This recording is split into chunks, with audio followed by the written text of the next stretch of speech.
Arizona, no.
Sasa anyanwụ ekenekwa m gị Angelus Maduka ekenekwa m gị Chinwụba Ọfịa ndewo Ike Chineke ekenekwa m gị Chinedu Frank Odogwu onye bụla ebe bugo onye bụla ebe bugo onye bụla ebe bugo onye bụla ebe bugo onye bụla ebe bugo onye bụla ebe bugo onye bụla ebe bugo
Galakwa ndamana agenti. Abo ne like Diego. You go na YouTube. You just type or Bernard Sunday. Onyo anwe Diego. Our brother from all the way from Anambra West. Onyo nyawa chara ego ekiti na-ege. Ọ bere nwa na-akwụsị ego ike. O menwuru ife. Ekene m onye ukwu kene onye nta. Wee sị ndụ mmiri ndụ azụ. Asị m mmiri ata na mazụ anwụ na nke onye chiri onye azụ elu. Asị m na anyị ga-adị ka echi maka na echi ada agụ agụ. Wee na-asị na anyị ga-adị ka isi mmiri maka na isi mmiri agha ata ata. Ọ bụ na tata bụ izi na-esonyelu m. Onye na n'onye n'ụbọchị nke tata bụ MAP eziokwu bụ ndụ 1 na Biafra land. And okwu maka ya wee bịa n'ụbọchị nke tata bụ okwu na-aga on. Ihe na-aga on n'ime IPOB and n'ala Igbo.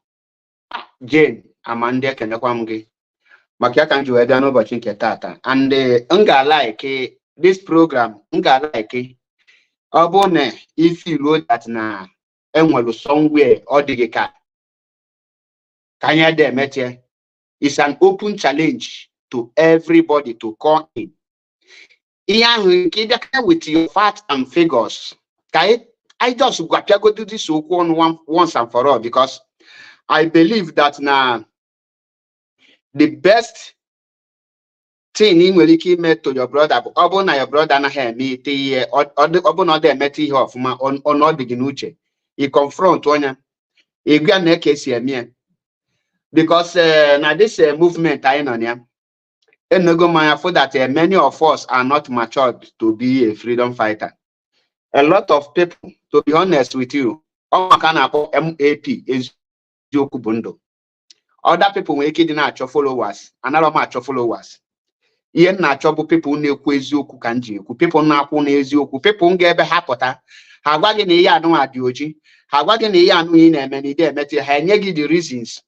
It took one her question, Hakushoti Kezaki that question without beating around the bush. Hagwagi kukus to Eddie. Hana agwagi ye hana nyagi the fat and figures. Hana agwagi nekos where the agwagi near the ocha, Ebakayali chane chane funny yahu the ocha.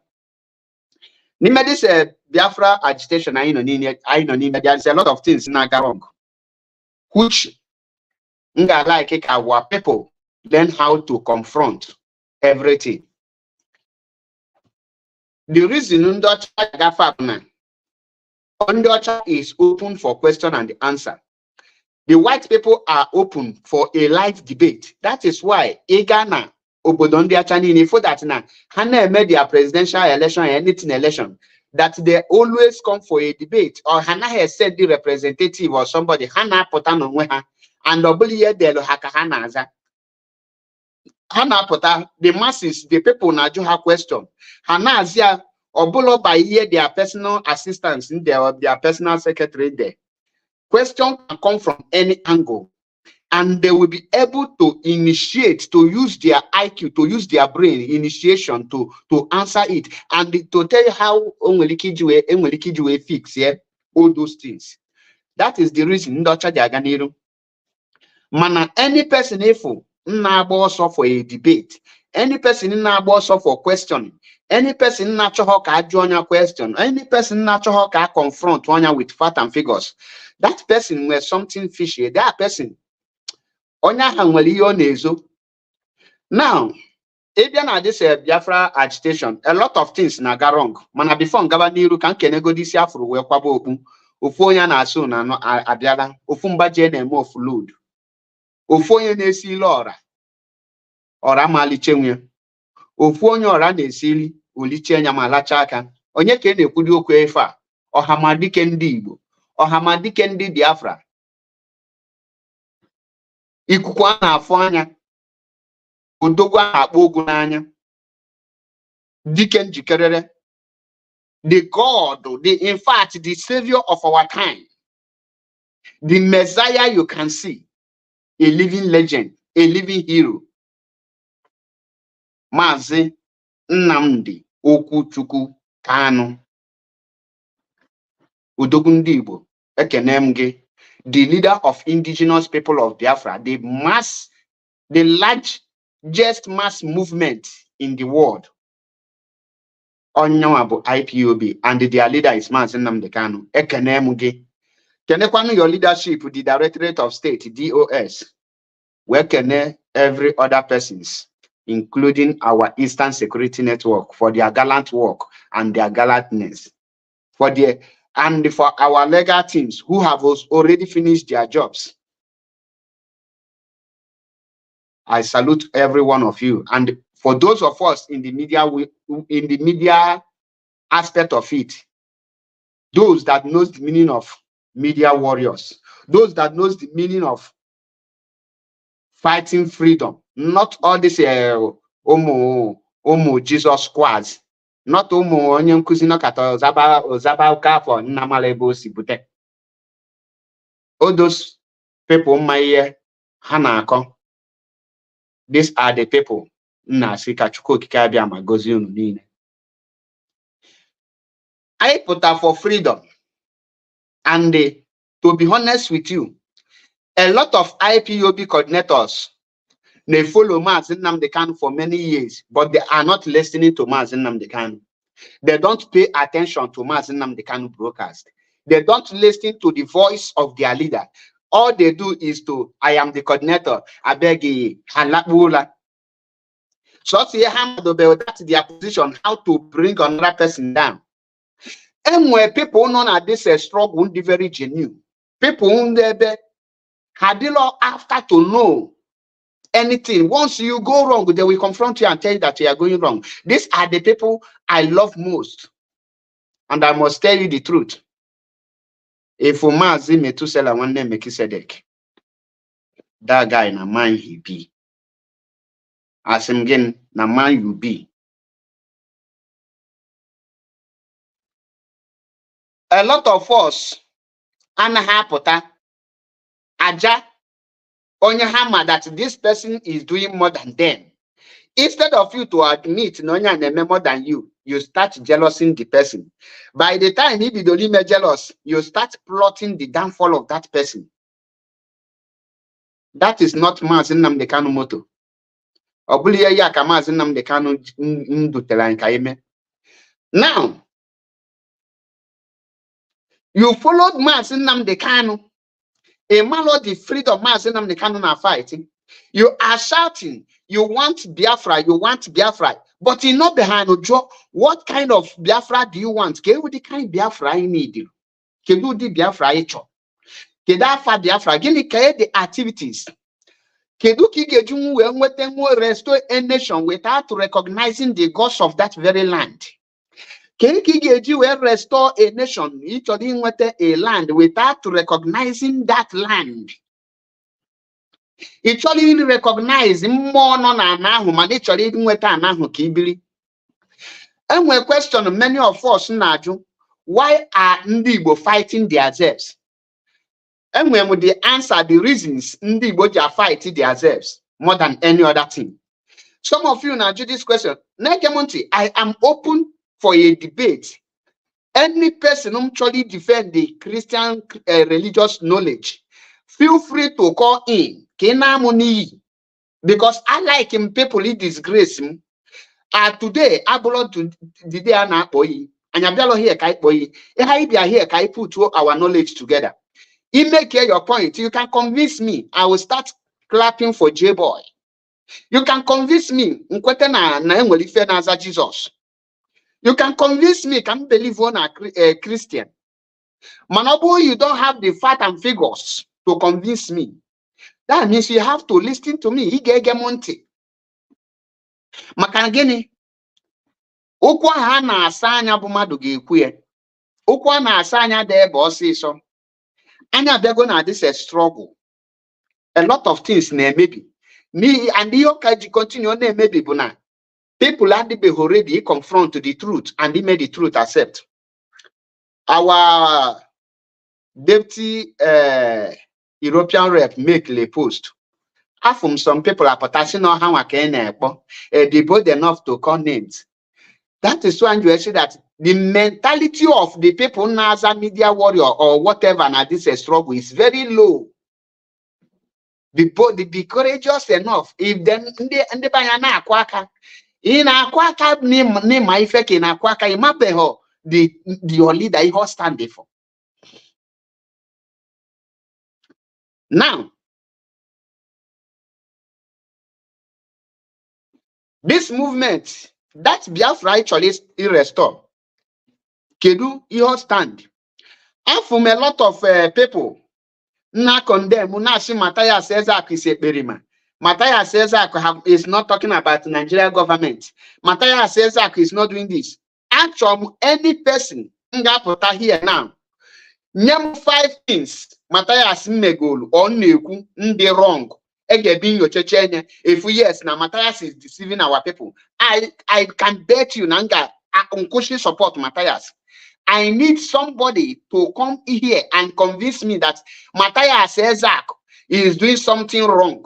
That Matthias Ezak is what Matthias Ezak is doing is not connecting to when you restore Biafra, that these are the things you will enjoy. And need him, that's one person.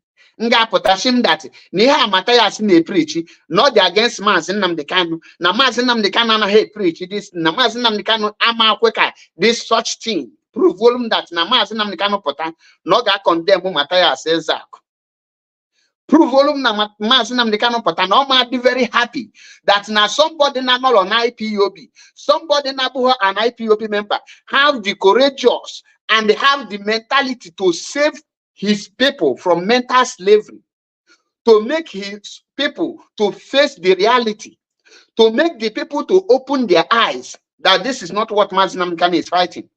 Now, Amalom Kaigeji when not only IPOB she are fighting for freedom, yet at the same time, he may defend the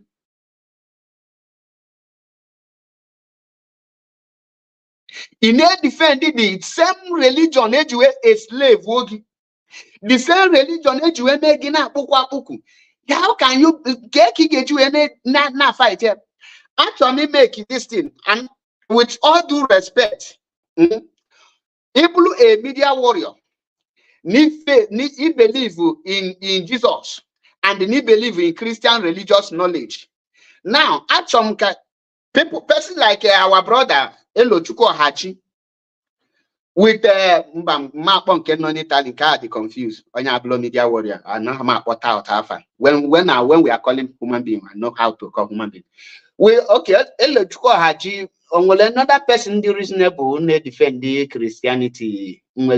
Okay, now our brother Elochukwu Hachi because in Weliki Chota another matured human being. It's a go chota a neutral person called the Selu Ngimwa Mazi Metusela Namua or na any other person. Can we hanapo fact and figures debate? I iron all these things out. Kegwam Kigejina fighting for freedom. Can they defend the Christianity? Kegwani the benefit of Christianity in our land. How Christian-minded people engaging will develop more something. The achievement of your Christianity. A lot of us, when we say let us go back to our root, many people are malleable go back to our root. Igwogu is not part of our root. What do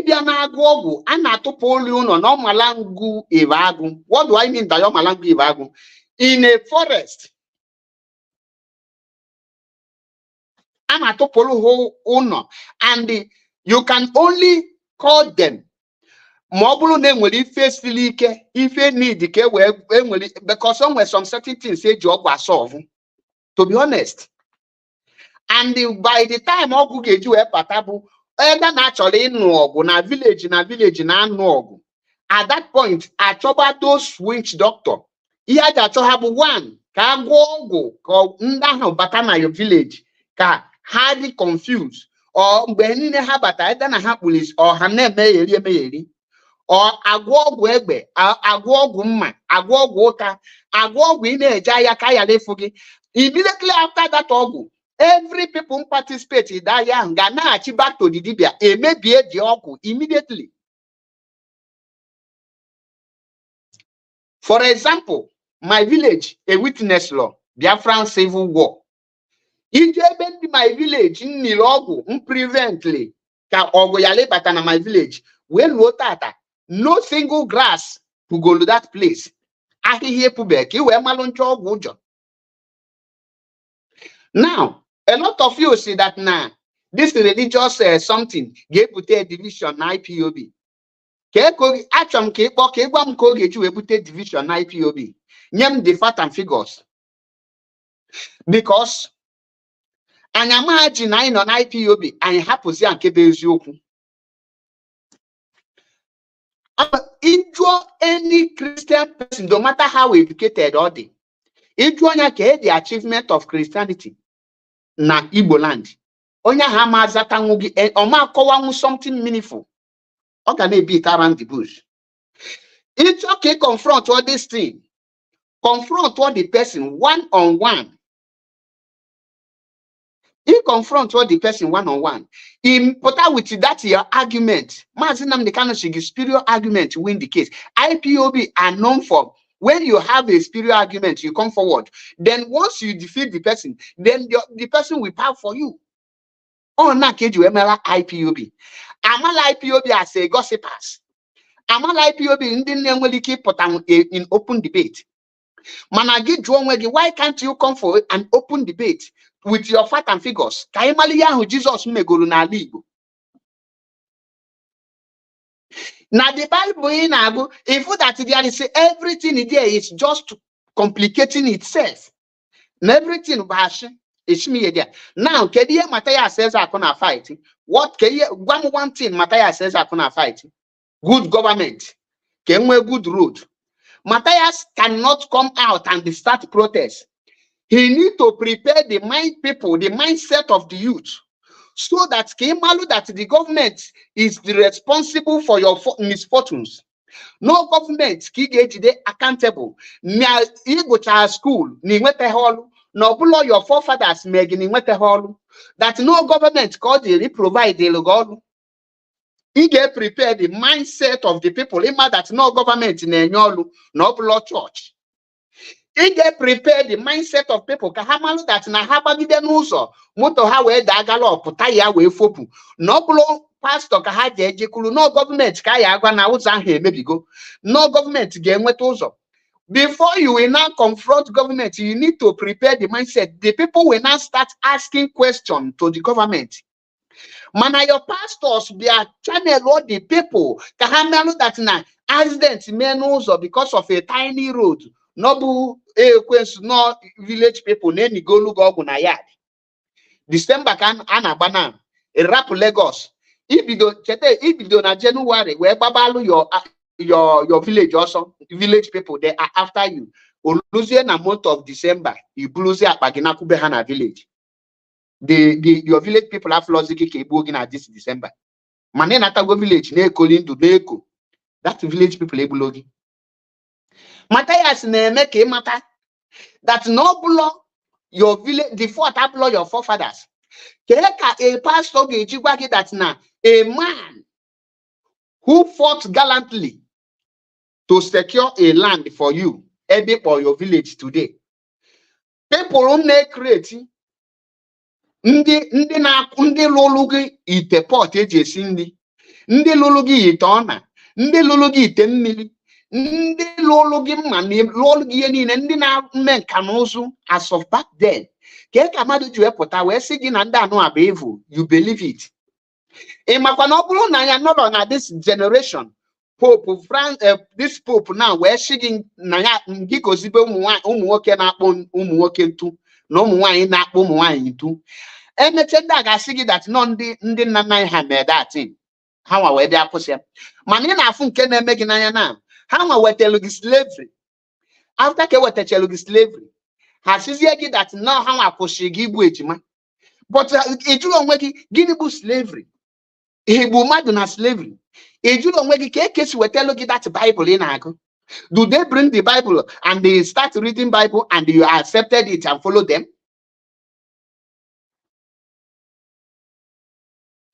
A lot of you analyze your question. Your inability to ask question is the problem a lot of you have. And in as far as we want Biafra to be restored, this kind of mentality cannot be in IPOB. You can be a follower, but it as an answer a media warrior. Then if somebody when Nemo Kemba Asari Tukumbo, recruit to his people, now convert her to Muslim, but Hana Yokumaka is not called Yakanona or Mataya.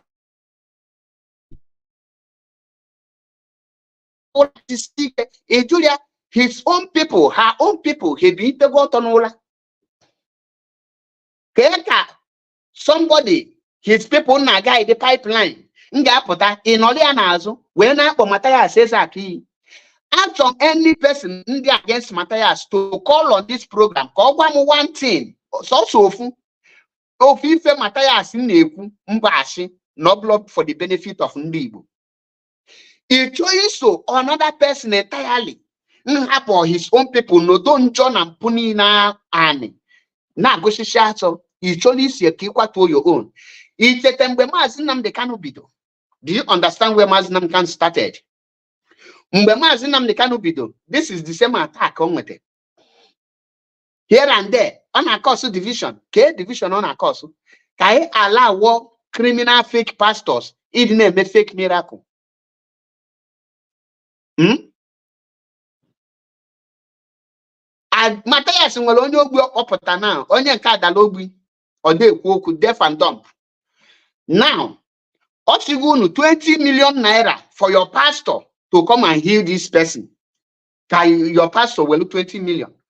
You cannot call your pastor na this na nime Bible na Jeremiah na ndamuma ba makwalaka.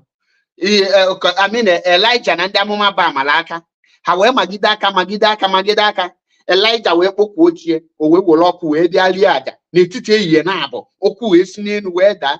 Fuel mmiri ni na agba n'enu nku we wo fuel. Mmiri ni na agba n'enu nku we crazy. Oku we da kolaja we rie nya piatam. E we tonyo oju oku eri ada. You believe such nonsense. Now asisi na the same ndị ashigi na unu ga-emekari ngwa bịa nu mee na onye nke afụrụ anya kaifu. No niye ju edi na ekwesiri iji okpurikpu nkwu wee na-apịagbu onye ọbụla shi na ọ bụ Christian na bany. Ekwesiri onye ọbụla wee ntị isi na ya bụ Christian ewere okpurikpu nkwu pịagbuo ya. Onye ọbụla shi gị ka na ya ka na-edefend Jesus adịlọ mma ịdị ndụ. Mana ị ga na-emeru na ebele. We will see because ọ dịrị easy. Asụchigo your brain. All na asụchibeghị your brain. Ka ị ga-eji pụta isi that nọngụ a wetara onye Igbo education. Mana onye Igbo na-agụ ihe before pụta. Onye ahụ na-agụ ihe ka isi wetara education. Onye Igbo is already writing and reading in CBD. Ka iji wetara education. English abụ education. China na-asụ English. Madu wetelu the slavery up to today. 99% of African countries, 100% of African countries are still under slavery. And we be country free long we in Africa. Kedu ndị put Africa into slavery? The same people who tell the Bible. Ijulu onwe gị ọwụlụ na ndị afọ gị n'anya na ha chọọ your own organism. Why do they capture you under slavery?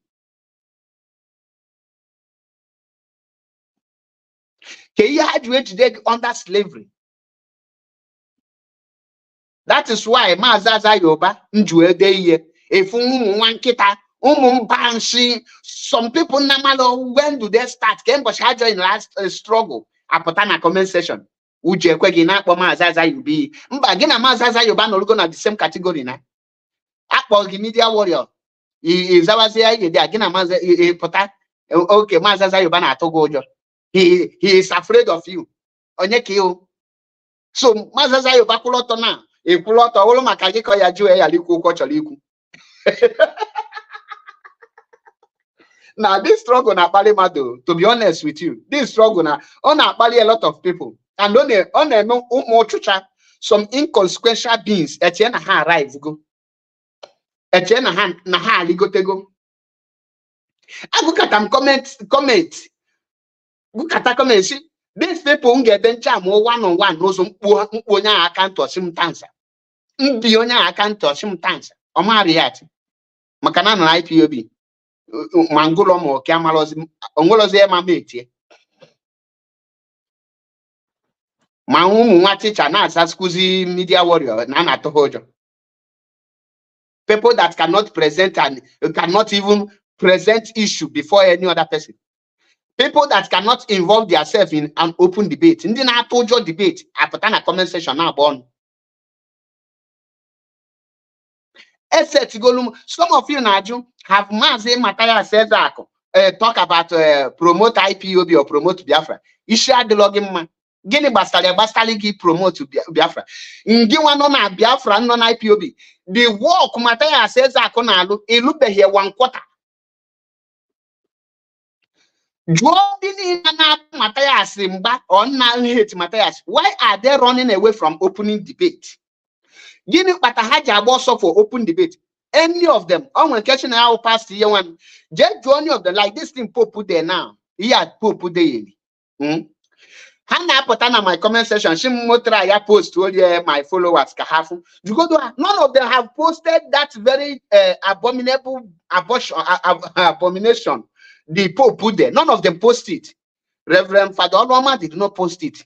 Reverend Ugu did not post it. Keshinanyabu Oshino Yewano sisters, Yewano padre, Abimadre, Yewan post. None of them posted it. The reason I posted because how am I there is no how you can defend Christianity without it sound stupid. Without showcasing your stupidity. The people, most of the people name Matthias says attack. Bunda Kulogo Chetenu, is Lalang that I was contacted to start attacking, to defend this thing. Don't know that Azubike have sowed a seed. Don't know that Azubike, Chetenu Walunu that time that's now. Don't know that Azubike told me that Naya need a media warrior. And Naya went to go some people. Nchubiafa had that time, Okwaha Olomafa. This point of time, Kunu Yamanda Howete. This time, Kunu Yama, those media blind warriors, Tona Dazu became what? With their write-up, their platform, they are now ganging themselves up, recruiting themselves, coming together to form one kind of alliance, Namalo. But Hamalo, that no matter how you form your alliance, once I come into your midst, I will scatter you people with one question, fact, and figures, because your debate cannot have a base. Only he got standing upon to defend what you are claiming. It's even that now, non-Jesus will tell them development. Ajogi in Igbo land, mention the development Jesus will tell Igbo land. Christianity as a whole, can any of you come in and tell me this is the effect, this is the benefit of Christianity in Igbo land?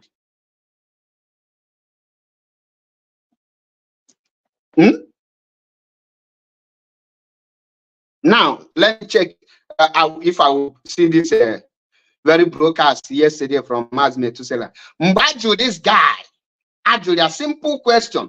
Can you mention one of the benefits of Christian in our land? Yesterday, a full grown-up man. So now I question defend the Matthias says by now he risk himself. By now he risk his business. So he preached to our people. He talk about IPOB before a malona neon and maybe so an IPOB on a mabu.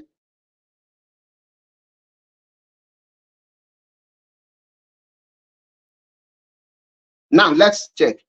You know what is to impose someone something? You think it's easy to come to someone's land, leave the person will leave his own way of life and follow you because we did not have the opportunity to export our own ego. So the ego I'm telling you is what is going on in our land currently. Ego is not there. I'm telling you now. You are telling me radical media warrior can you know who's a comedian? Do you know which pastor? You know, don't know today. Now, on Walonga people, no na libo nejo ka ekisa nama hold meje.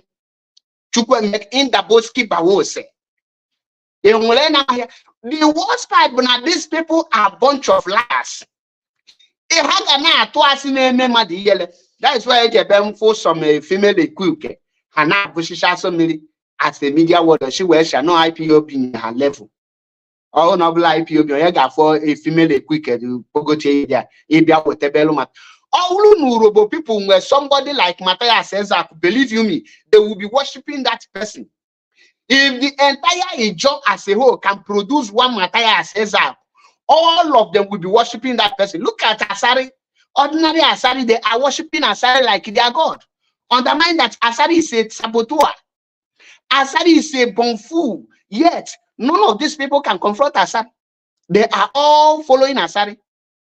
But you will see Urobobingo come out. Matthias is a terrorist. Matthias is this. Meanwhile, their Tupolo is guiding pipeline. Meanwhile, a Tekatom is there guiding pipeline. Asari Tukumbo is converting Ijo people to Muslim. And they are all keeping quiet. None of them have mobilized their people. Now tell me, and if some such people are put out, you want me to have an atom of respect to you? I can't do such. Matthias don't need to be an IPOB member. And I will advise him not to join anything IPOB. Let him continue what he is doing. He is doing marvelously well. How many of your people will stand on their feet when they liberate their people from mental slave, from the damaged brain, the Uka? Just make this conversation between our brother Mazi Metusela and Melchizedek. Now, one of the persons, Emmanuel Egon, I have forgotten his name. Let's listen again. A full grown-up man. Where are you from? Where are you from? Where are you from? This one, you don't know. You are not telling yourself the truth. Are you not from? Let me use that word. Are you not from Nigeria? I'm from Nigeria. You don't know who it is. Should I know it? Okay, let me use the proper. You don't know Pastor Chukwuemeka Hamel. This is proper name. You don't know him. Well, he said that I don't talk of. That's why I don't have to continue with you. You must be sincere. This platform is called Facing the Reality. Confirm. That is following what we are doing. That doesn't know who is Pastor Chukwuemeka Udumeje.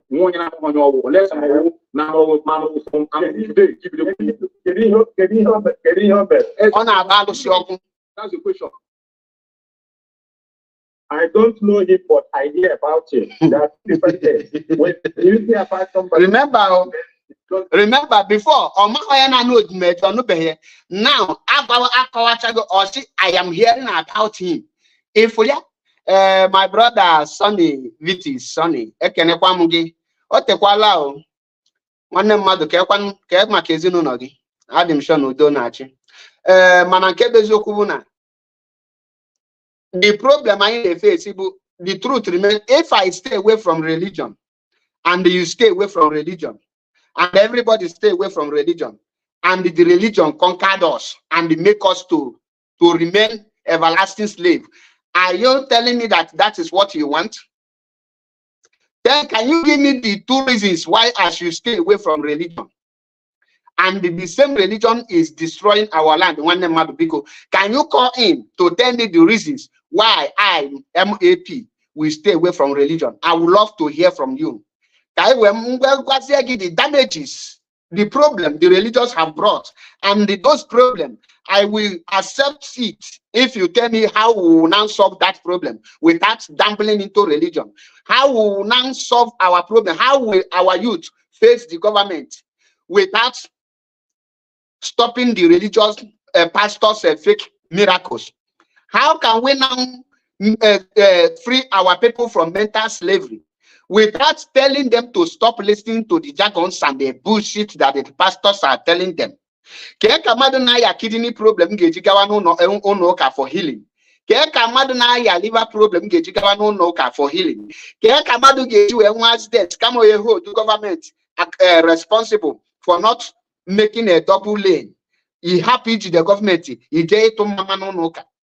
He will become my brother because I know you very well. You are one of us, and I want you also to come in to tell us how we will now solve the problem that the religion have put us into, how we will now clean up this mess without dampening it. And I am ready to follow your procedures. Because I beg you, because you hold my number, my number. Same need my number, can type all of you. Call in or bully but call in watching Sonny Vitis, Sonny, Ngikan Zigalozia, Ndewo. Now, I nege kwa nunduka, ndena asase I went to our brother, go where back. Nege kwa nunti, Mabuno ya doing good. Okay, brother, yeah. I know Confirm. I'm the thing again, you know, I confirm the gospel of the I get made the minutes all apple from our land. I want an age, why some of you will need to sort and we cannot allow Muke in our land. It's an abomination. From your Western religion, not their buying. And I want to thank Kadamaris in a very special manner for rejecting such nonsense, referring the proof that such does not exist in our culture and tradition. In other words, we must go back to what we know how to do very well. It's very unfortunate that now after me pause here. This is Mazim Metusela saluting Cardinal Rinze. Is Cardinal Rinze a native doctor? Odinka. Onyawo Cardinal Rinze because onwelo yulu mweleki Iwan onyawo Cardinal Rinze. Cardinal Rinze is the person who that is August go the stage of catechist, got first stage of Reverend Father, got the stage of Bishop. Iona got honors na Cardinal, which means after Cardinal or Baze Pope.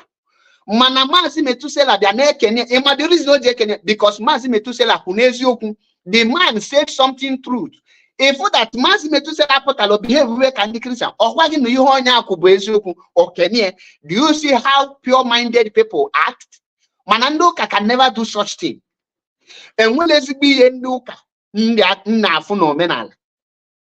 And let's face focus.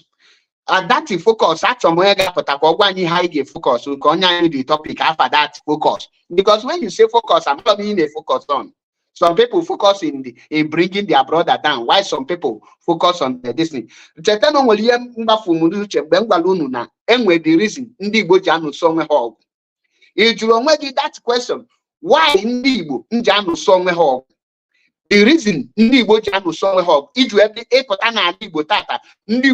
against is because we are against our ancestors. When you are against your ancestors will be against you. Because now they are against our own chi. We are against our own people. We are against our land. The land is against us. So you are fighting your father. Automatically, your father will not punish you. Your father will now say, okay, you are dragging property with me. Oh yeah, now I will sell the property off. Because of now our forefathers, we are fighting them. How do you now enjoy what they labored for? Igeji where enjoy the fruit of that your forefather. Now ona mutanwa kita ntagida afu we sutanwa na potato nine ongiwa na enweghị pastor maka na ibu Bible okpobazie gidadi no maka gị koju ebulu mmadụ mana afụfụ nyine ta ọ bụ na nchenya gwagide ọjụ disown onye bụ onye ọnụ because now from ebe people na make ike bụ nwe ọnụ why no ma bụ ọnụ when you don't recognize your father bụ oge ọnụ ka malu that he made you onye anyo pụtara gị the feel bulu mmadụ just awatalo gị na nkụ they don't bring you from a area there. If you robo slave, Potagana Wotelu Mataya says, Ndiba not support to such nonsense. Etinine or Meziaku was suffer on our Potana query. Let me say it. Now, again on IPOB, any no that na onion on IPOB Nabuloni will not cut up Potoni Bokebu, Malunoni Bana fighting for the betterment of Ndibo Shimakanai on IPOB can support all. I can't do such thing. Igbo first before Biafra. I will money Igbo before Bologna Biafra. Okay, water. Now, can again one of the Christian educative year one. You say you have been read the religion. You know the one they teach you at home is to be gullible. That is why I go and ask those who study history. In the Nigerian system, I'm coming. In Nigerian system, they don't learn the history of even Nigeria. What they learn is history and international relations. It will go and meet somebody that studied history at home. How can I about history of Senegal, history of Ethiopia? They don't allow them to do their own history. You that are religion now. Which kind of religion do you study, please? Let me even ask you. What aspect of religion? Is it not what white man concorded and give you as a syllable? You read and cry. CRS now, what are you also? You study religion, you don't know how to become a Christian. Remember, I studied the history of African tradition of religion. I studied it as well. You know this gorgeous religion. Have you heard about it? Yes. So it's very indigenous. Okay. Our religion. Let me. The last question, brother. If you can answer this question now, I think we'll be very. Now, get further the question. This is the end of the road. Just pay attention to the simplest question, the most simple question you can ask any person on this planet Earth. This man here. What can? That is why at this point, you cannot defend Christianity without sounding stupid and without marketing your bingoism.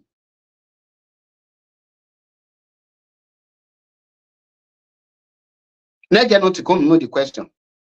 Simple question that deserves simple answer. Because I think there's an opportunity now. Let me use this opportunity to ask, because thank God that you said you study religion, and I think you should know it very, very fast. What is the benefit of Christianity in Igbo land? Let me come to Igbo land. Let me not talk about Nigeria. In Igbo land, what's the benefit? Do you understand that question? What is the benefit of Christianity in Igbo land? Kedu lundi Igbo lite na Christianity bịa n'obodo ala Igbo? Gịnị bụ ulu ha wetelu ndị Igbo? What is the benefit of Christianity in Igbo land? That question, Christianity have done this. Listen and pay attention. Listen attentively to the response of a full grown-up man that is above 50 years of age, if I'm not mistaken. Listen, simple question. Can I answer it? I do the question. Now, can I answer it? The benefit of it. Remember, even the Bible says that. I beg. The benefit now, did he ask this man what the Bible said? How do you get the benefit of Christian in Ali? Now, shall remember the Bible said. So the benefit of Christianity in Igbo land is inside Bible. No.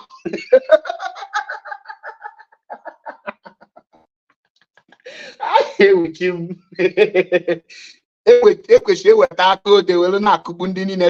Christian. Especially to say, are you a Christian? The all the come I know how the question of me. You got this question. All the come I know here for me. You have to repeat this question.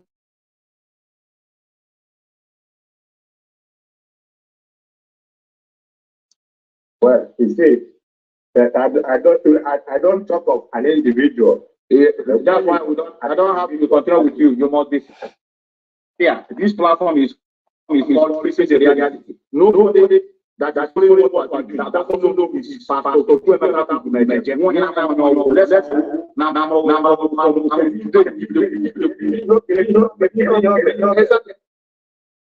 know him. That's the question. I don't know him, but I hear about him. There are two different things. When you hear about somebody, then it doesn't mean that you know the person. Okay. Brother. Yes. Don't come. With the gospel of I get made minutes or apples from our land. Some of you is parenting. And we cannot allow in our land. I get from your Western religion now. In a very special manner for rejecting such nonsense, referring the book that such does not exist in our culture and tradition. In other words, we must go back to what we know how to do very well. It's very unfortunate that you said you read the religion. You know, the one they teach you at home is to be gullible. That is why I go and ask those who study history. In the Nigerian saying, I'm coming. In Nigerian system, they don't learn the history of even Nigeria. What they learn is history and international relations. If you go and meet somebody that studied history at home, how can I about history of Senegal, history of Ethiopia? They don't allow them to do their own history. You that are religion now, which kind of religion do you study, please? Let me even ask you. What aspect of religion? Is you know what white man concorded and give us the syllable? The Mongo Park discovered in Van Niger. You study religion And they stop killing twins. I studied the history of African traditional religion. I studied it as well. You know this gorgeous religion. Have you heard about it? Yes. So it's very indigenous. Okay. Let me. The last question, brother. If you can answer this question now, I think we'll be very, very proud of you because I think there's an opportunity now. Let me use this opportunity to ask because thank God that you said you study religion, and I think you should know it very, very fast. What is the benefit of Christianity in Igbo land? In Igbo land. Let me not talk about Nigeria. In Igbo land, what's the benefit? Can I answer it? I asked you, she said, you asked me, can you answer? Yeah, the benefit of it. Remember, even the Bible says that if you are not warm nor cold, it's what I'm saying now. So, it has the purpose that it will change their life. And they also, we can. In a full grown-up man, Kajulia, what is the benefit of Christian religious knowledge in Igbo land? Or Shigi, you know, Bible says that if you are not cold and you are not, you can't, and you're not hot, you cannot be warmed. Can you relate to that question? Mention the benefit of Christianity in our land, because in Igbo land we can go and verify. When you talk of development, there is no any part of Igbo land that is producing car, nor producing matches, nor even producing egbe. Nothing. There is nothing. There is nothing at the phone. What is the benefit? Can any Christian person call in? If that's why some of our people see a hand on a media, they are Christian, they are defending their faith. At times I am marveled. Are you not listening to Mazinam the Khan? Are you not listening to Radio Biafra? So for good 12 years, you don't hear anything Mazi is preaching. No Panyana Tinko, Shina Tinkapo. That is what you learn. That is how your brain goes. In when anything passed. Ijonya kita ogene ndo kaneti, is that not ndo mena like or no our forefathers udu our forefathers discovered there modu onya udu ndo cheneti udu ndo chaniye budu ikolo nko ekwe nko nyeke kwa no tiko na afu a full grown up man tuna na egenti. Most religions, even the traditional one, at a point they will outlive their usefulness. Some people are still benefiting from it. Tell us what they are benefiting. That's what we ask. What is the benefit? Yeah. You see, you cannot condemn the entire people. Yeah. There are some people who are remember, God always believed that in every society where people are bad, there are still very few people. If you read it very well, when one reason when I get you telling God, I'm the only prophet remaining. The rest have been killed by Ahab. So who is Elijah now in Igbo land? God said,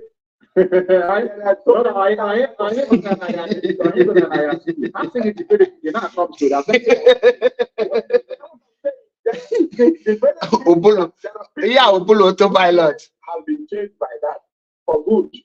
So even though that people you are mentioning ultimately and go, if they're not doing very well in the religion or in Christianity, doesn't mean that Christianity is. Now he knows ultimately again. He know.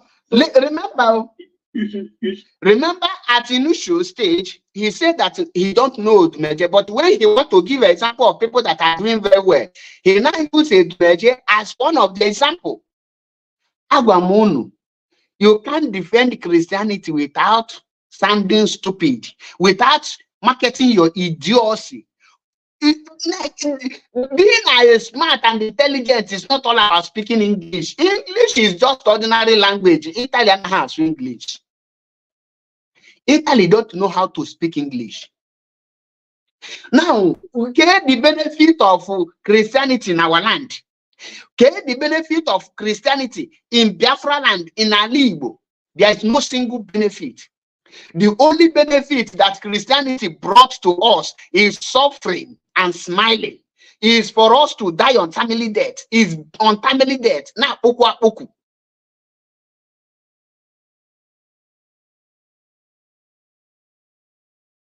That is it, Chaka. Thank you. One thing you can see, only Christianity were telling. During the Biafran War, Christianity massacred our people. The people that put you in a suffering today are Britain. The people that brought the Christianity. The reason why you are not enjoying the oil in your land today is because of Christianity. The same people that bring Christianity to you. The reason why Nigeria is not a free nation today is because of Christianity. Who are the people that introduce slavery? Is Christianity. Who are the people that introduce bunkering? Is Christianity. Who are the people introduce Christianity. Who are the people that massacre a village, slaughter people? Christianity. Now, enough for them Christianity name.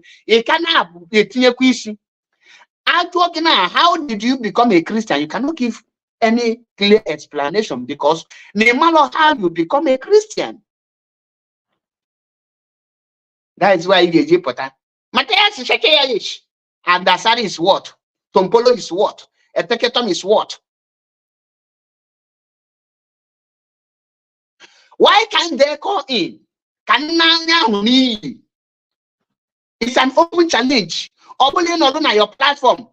Tell these people that is talking about, tell them to invite me in their platform for questioning. How the person will defend himself for 30 minutes.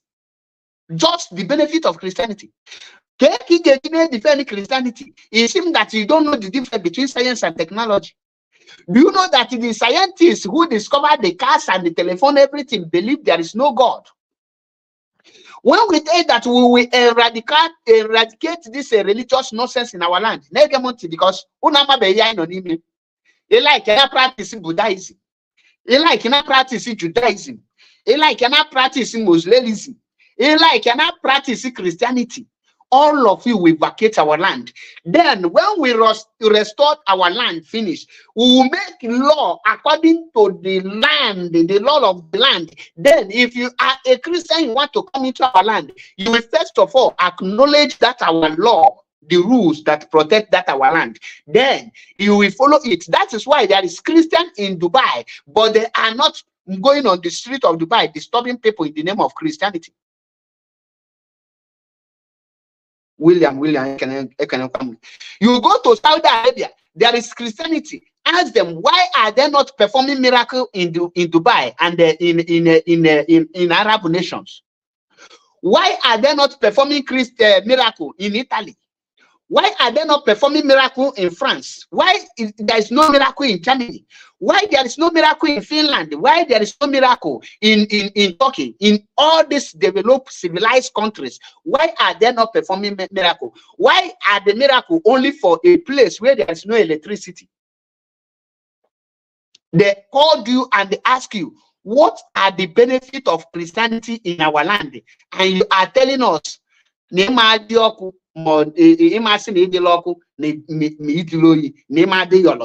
how does that become a benefit? How does that make sense to you? Can it make sense to you?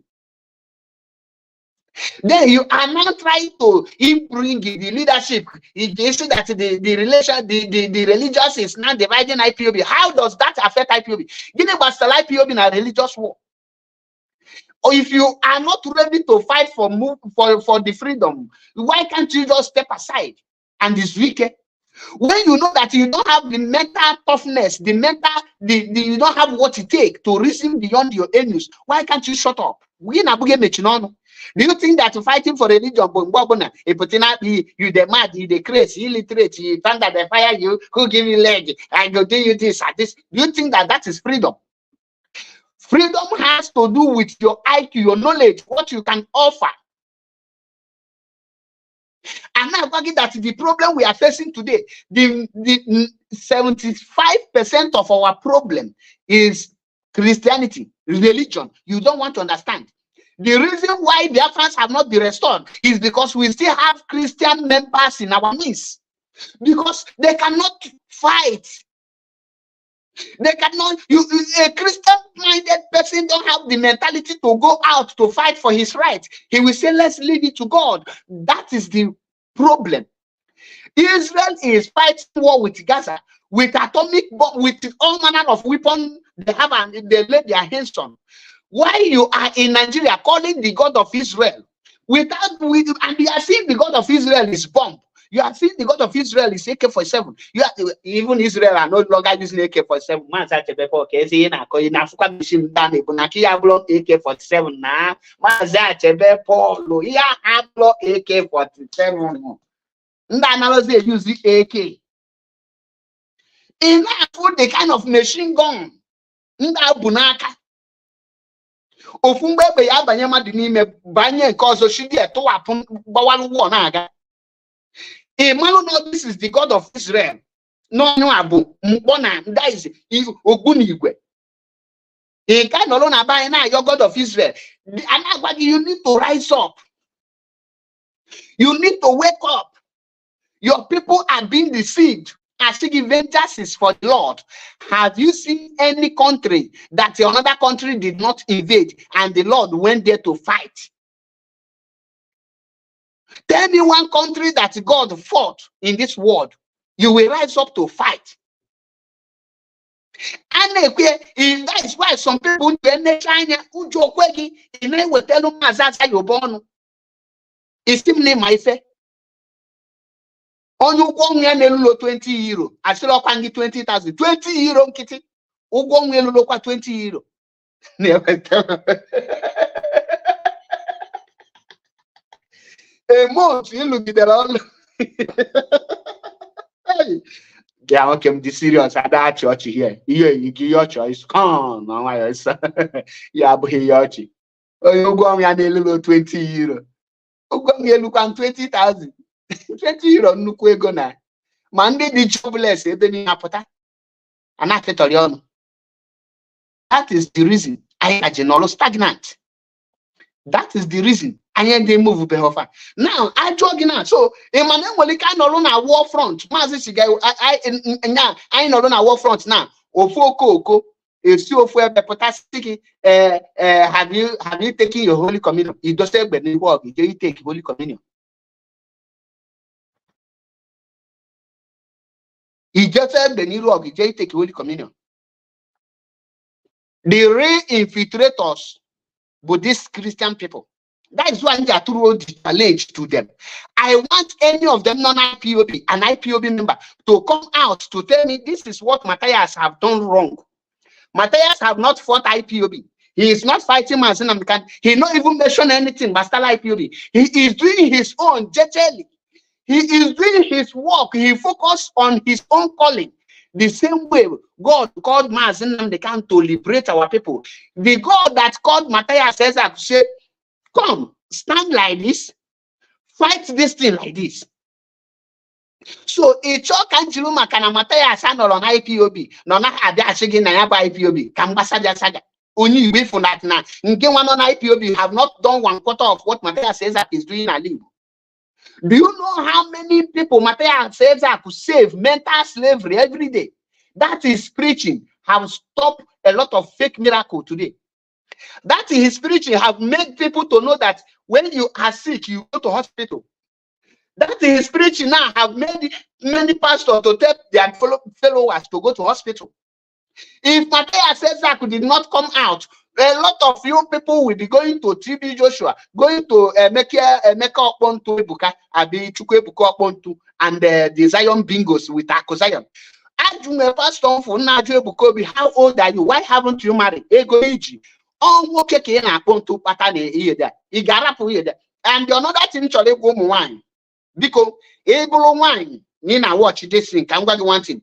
Mgbe niile digi rapụl ịlagị ebe o kwesịrị ịdị na-alagị wee sị ka anya lagị n'ọchị ekwekwa na jee nyowe diga head ọkpọgokwa ntu because ọ laba gị n'ọchị nweke dị chọọchị gị n'ọchị nwoke ọkwa ka ọ wee masta anya so that ka ị wee chee na anọdụ akpọ ntu na-ekwene ka di gị kpọọ gị ntu n'ike nwaanyị because di gị kpọọ gị ntu n'ike gosi na ọ bụrụgo nwoke na-akpọ ntu Chineke emelo mistake wee kenye go yela so ọwụ na di gị ekwelo mie no yele ebe ahụ Chukwu siri ya nya mebie ka wee mụta nwa nya mene n'ike because ọkwa ọkụ ya ka pope na-achọ and o mekete wee je complain yellow reverend father na ngị wee kwelo ihe ga-asị gị bụ you shouldn't hide your resist your husband have the right for your body and everything your body belong to your husband egekwana such okpontu father ntị or okpontu pastor ntị.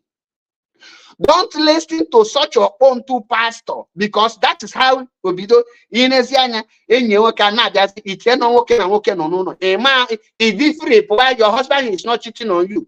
O kpobago o cheatwego on you with nwoke. O kakwa mma ka mianya nụta nwaanyị no than he cheat on you with nwoke. So cow for ladies, I say honey, I love to chook na anus. Anus is meant for a discharging of waste. Ekwene because of go to nike. Thank you, Wanda Karago.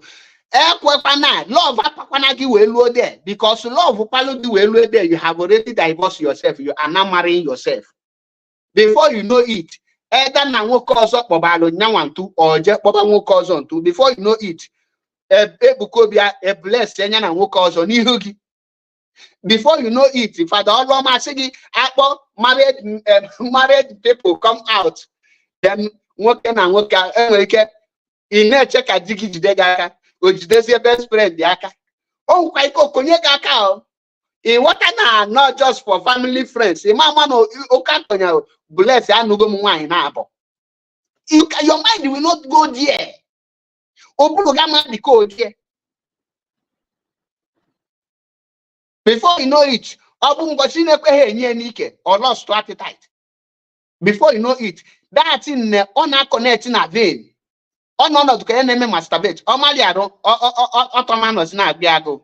Beninam King, or Piaco, no, Bolobojo toilet. I'm not very serious.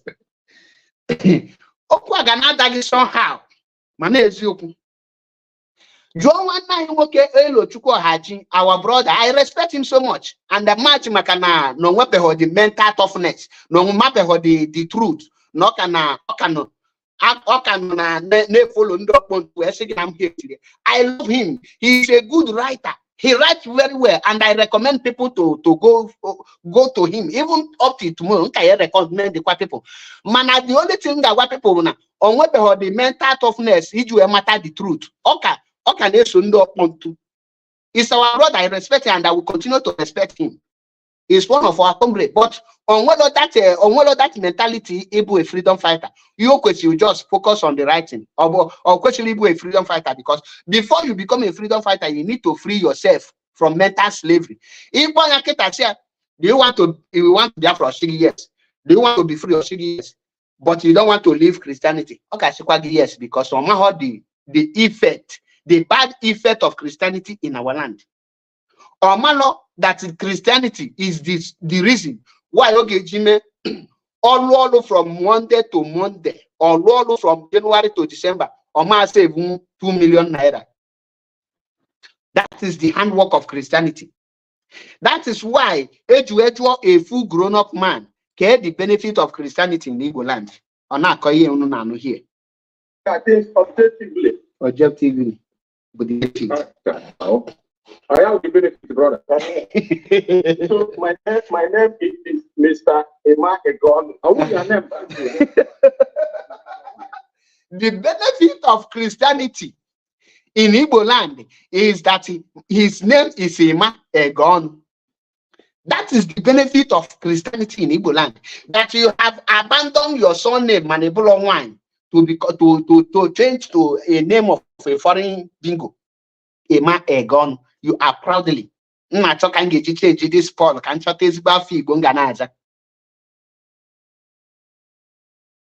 Manamado Kakana, the benefit of Christianity or chicken after my Egon or Boni Jului, Nideloku, Nemadi Yolo. If you are not good, you are not hot, you can't be a worm. How does that become a benefit to Ndibo? Simple question.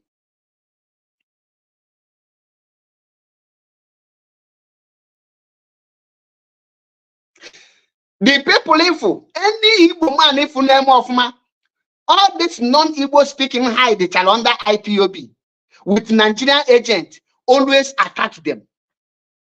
But guess what?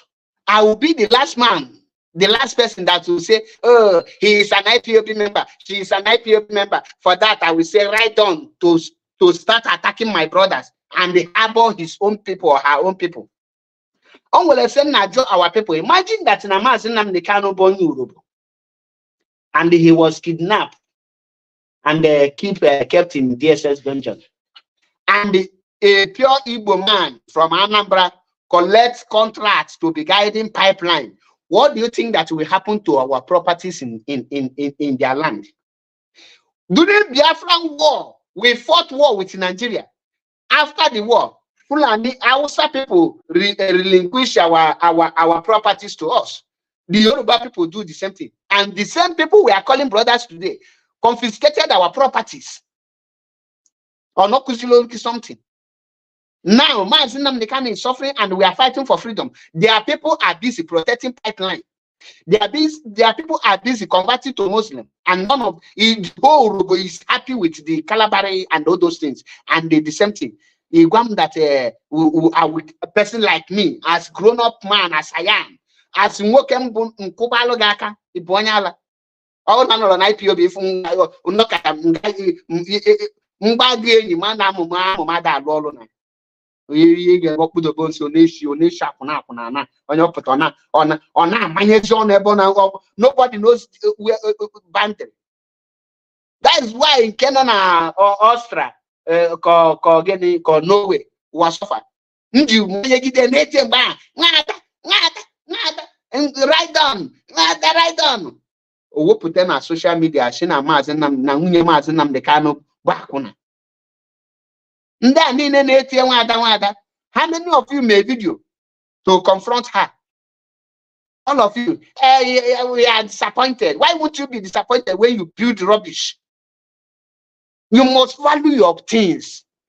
So Ndibo Kaneti, let's go back to our root. Ask yourself, why are Ndibo shouting, let's go back to our root? Because only Ndibo left their root and followed another person's root. Now you are facing the consequences. As you are watching me, Obro Nando Kanahe will tell you this hormone one-on-one, neither half here. Eke Delugan Bible non-Ndibo be a practice homo. And maybe I say, one Lincoln limousine from Scotland where there's a stop in the way practice. You get believe here because you have believed that your forefathers killed twins. Gato, I can have some twins in Igbo land that is up to 100 and something years. John, when you why not have twins, no, but they won't go 100 years because these are the people able twins. How many are twins? Do you know that even up till now, many of them can abort twins? Once have twins now for I found the year abort. It's when you why have more twins on Africa, there are more twins. A lot of them still believe in their olden days way that twins is abomination. Go and study what I am telling you. They are still aborting it up to today. But Africans are not doing that. We are Ghana, Africa, Ghana State, you have some twins, 100 something years. Why Nana here what a such in Europe? The oldest twins in Europe now about 50 years. When do they come to the east, to Biafra land, to Africa to stop it? Now, many of them are marrying animals, marrying pussycat, marrying dog. These are the things I will be telling you. And because you think that you are civilized, they now package it as a civilization. How can sleeping with a dog be a civilization to you? How can buying a dog as a child be a civilization to you? How can buying a cat in replacement of human being? How does that become a civilization to you? And you don't see anything wrong with that. The reason I just nkita na ban, I just nkita itu echunta, go when a change, not as a human being, but these people are training dog as a human being. Need alone again on now. If I nkita outside on your welfare, he got 5 years imprisonment. Nkita, because they now put that law because nkita is human being to them. A civilization, because name that the meaning of that is civilization. All name at the meaning of civilization. You will not be that deaf and dumb to believe every nonsense that they bring to you.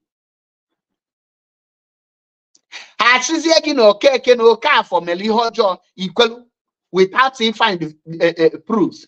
I say that now one bingo Mongo Park discovered the nature. Yet, the people not there. So policy. I say that somebody bring education, meaning that we don't know anything when they come. In science and technology, all Christianity law, believe me, I jet and I everything because modification, modernization. Again, get you from there. One another thing. From there, on migrate, because experience, the more you do, the more you have experience. What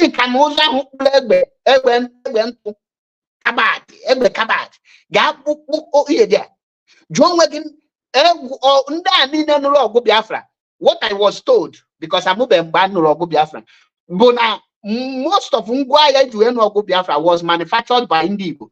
Where are those people today? Christianity ended them. That is why you actually call for a open debate, question and answer. Careful that the whole Mpunina na Sigineme na Libo, Buddhist and the Christianity are the people name. John Weggy, why are you running away from back to our root? Because naturally place a big and commit crime na free. Ima that na alusi na ebumadu when you matwagin and Israel shat wagin alusi, a need anything okay boogie. Now losing a woman that block this did as in the 419 into social media. I'm losing bogi on your give netosu. On your bona dibia, singing Alusia Bumado, where will look police or will look boys, I blue Josu by force, will Sisi Kubuonia. Get us some guinea, will look 2 by 2, Piaboma dibia, Nonya Hubonori. Can call a look at Alusia Nalosu Mado. Before Alusi a boogie, okay, you make a sign.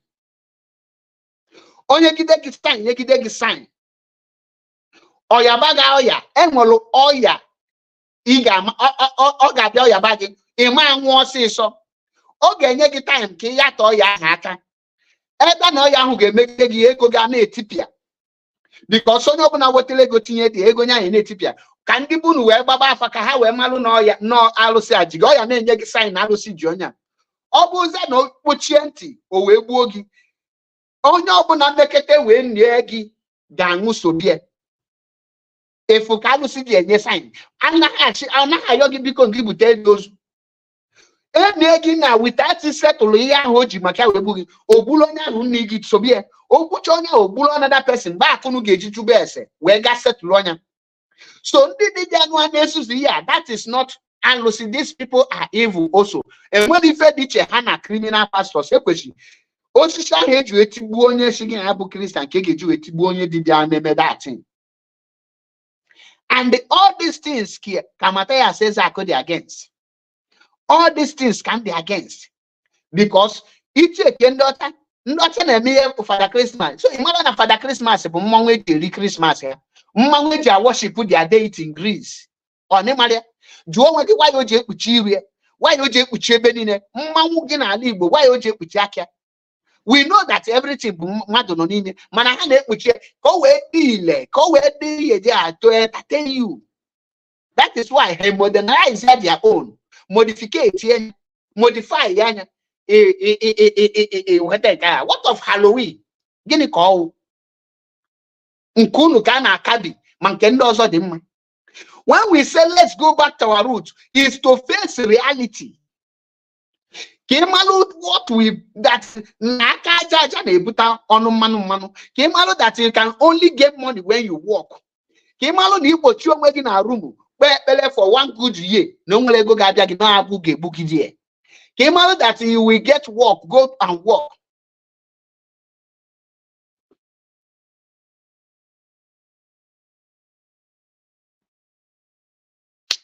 For the potassium that's na before under charge, na yellow no. So negating a moon noisy. Give a job, I'll not walk with a treaty. Common sense is not common. These people deceive you, woto. They deceive you mercilessly. But we have come to untie what they have tied. We have come to liberate our people. We have come to take what belongs to us.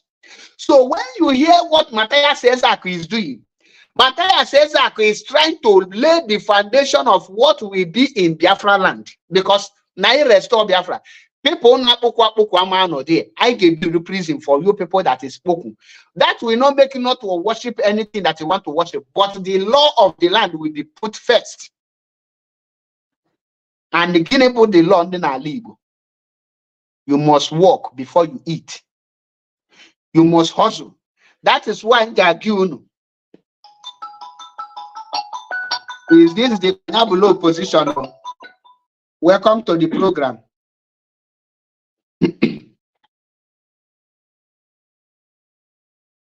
Hello. Hello, ma'am.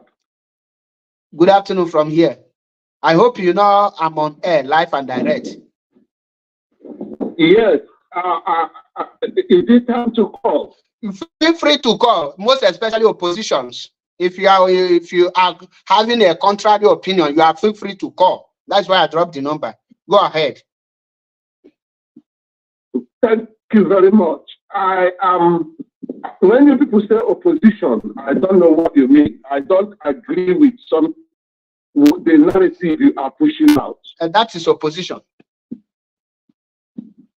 It's not opposition. Let me express myself. Go ahead. Map. Introduce yourself. Go on you. I will okay. I will IPOB. I will Biafra. I am born and brought up as a Biafra. Yeah. I am a Christian. Yeah. But this narrative some of you are pushing out. I will tell you what you said that made me call. Go ahead. If you are a Christian, you cannot be a freedom fighter. Mark, I think you are not only getting it wrong, you are talking rubbish. I will not cut you off, but go ahead and prove that to me. You said, and I quote, I don't like calling names. Majority of the things you are talking, like everybody is saying, Christianity doesn't give us school. Christianity doesn't give us employment. Yes. Christianity, when you are sick, you go to hospital. I agree. Those things are fact. Okay. Those are the deceit. Wait, Maz. You say your name is Maz. Wait. Your name is okay, right? My name is Tony. Okay. Okay, Tony. Okay. Now you all those things. What do you say? You said you agree that Christianity don't give us work. Christianity don't give us hospital, no good road, right? No infrastructure. Yes, it doesn't. Thank you. It is the government that creates employment. Thank you. Fact. Thank you. Now, let me say the statement you make, and I don't agree. I'm sorry, we are not discussing it, but I have to call them. You said Elo Chuku, our brother Elo Chuku. I have, since I've been an IPOB member, I have followed the consistency of his writing from beginning up until now, non-stop of the real men. This is the cause he is championing when it comes to intellectuals. Only God knows. It's only three people. I will talk about Onguchukwu writer. I will talk about Emeka Gift. Forget and talk about Biafran times. Then you talk about Elochukwu as an individual and as a contributor. And you open your mouth in your broadcast to say he has no mental strength to be a freedom fighter. What are you? Thank you, Mazi. Okay. Listen and listen attentively. I remember that only man that will say something and will not deny it. I said and I quote that Elochukwu Haji don't have the mental toughness to be a freedom fighter, and I have every proof. A Christian cannot be a freedom fighter because they are not trained to be a freedom fighter. Now, before you say that, I want to ask you one question because you just narrate something. Did you hear when I say I recommend Elochukwu Haji when in writing and other things? Did you hear that? You are recommending? Wait, no, yes or no, yes or no, yes or no. Wait, yes or no? Did you hear it? Paul, wait, no. No. Listen, Tony, okay, okay. You see why I hate Christianity? Do you see why? I tell you that any Christian is not a freedom fighter because they are far from truth? Simple question. Did you hear me when I said that? Well, in terms of writing, that he is doing well in terms of writing, and I recommend people to follow him because he writes very good. Did you hear it or not? Paul, did you hear it or not? Yes or no? Biafrans. Now, why do you omitted it while talking? No, I did not. You said, I said, Paul. This is here to yourself. Now, should I tell you the reason? Should I tell you the reason why any Christian is not a born freedom fighter? Should I tell you? I want to prove. If you want to know, you will know. But if you don't want to know, then ask your question. We are here to face reality, fact, and figures. We are not here to lie. Paul, I agree with you. We are here to explain to me what is freedom fighting. Kowaya English. What is freedom fighting? Please. Now, freedom fighting. Bundorodoro nwelo onwe. One, you get free onwe from being a slave, mental slave, both physical slave. Two, inwelo onwe if be able, when you are fighting for freedom, you are fighting for freedom. Bunwelo onwe. From where? From your enemies, from your oppressors, from the Jiginan, which means you want to liberate yourself from everything your oppressors are using to oppress you. For example, Biafrans are trying to get freedom from the zoo government, and the zoo government is under the command and of the British. The question now is, what are the tools the British use to capture Biafrans, which me and you are among the Biafrans? The tools are the Christianity. How do they use Christianity? They use Christianity, they come with gun and bullet, and they kill us, they slaughtered us, they massacred us, and they give us Bible. When they give us the Bible, which is the Christianity, they now took what belonged to us, our artifacts, they carried all of them. Everything that make us, including our native doctors, those that are very strong native doctors, they carry all of them to their land. That is why if you come to Italy today, the people that built the metropolis rails here are the blacks. They carried from our land, because in olden days, before they will carry you, they must know that you have one agu or the other. What is agu? Enwelundi agu unama. Enwel agu ndi different Olianda. Enwel different agu, and these are the native daughters. They carried all of them. So when you are fighting, You are fighting to liberate yourself from that thing they used to conquer you. You need to go back to your roots. That is freedom fighting. And that is what we are fighting. You cannot fighting for freedom and you are still protecting protecting the enemies. You cannot be fighting for freedom and at the same time protecting the tools the enemies used to conquer you so that they will remain in your land. No. When you want to free yourself, you will free yourself totally from everything the enemies bring to you that they use to tie you down. You free yourself. For example, India was colonized and captured by the same British. And when India gets their freedom, they now chase the British and their everything they bring to them out. That is why the law of India was the law of India land, not Christian land. But that doesn't make that you cannot come and watch it, but you will now follow the law of the land. You will have to free yourself mentally and physically. That is freedom fighting. And you cannot be a freedom fighter at the same time protecting what is keeping you down. You can't protect your enemy and at the same time. Oh no, no, Ijofa can protect enemy. Jirofa can the enemy. You can't survive. And for you to restore a nation, you must recognize the God of that land. You cannot abandon your own God and be using a foreign God to come and free you from his own captivity. So that is what I understand by freedom fighting. Ask your second question. Okay, for now maybe to around the bush, I should you know, I answered you that because if I ask you, you start beating around the bush. Ask your second question, Mazi Tony. Okay, Paul, let me tell you, I want to make one important contribution, and I will keep saying it. I hope you understand the sensitivity of some statements we make when we are broadcasting. I stand, for your information, I am in UK. Any family, I have wife, I have children. If anything happens tomorrow, I will be the first person to get in the place and go. I will die for Biafra. I will die.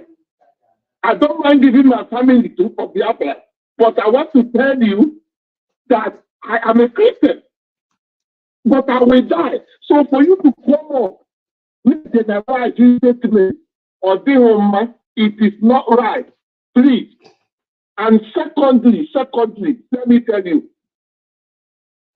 we all know that your audience is both the educated, both the honest in the middle. It will be wise to carry everybody along. So I understand you understand what I'm saying. But what I want to say is this generalized a Christian, you can't be I mean UK, I have read most of the people and other nations of the world who fought freedom.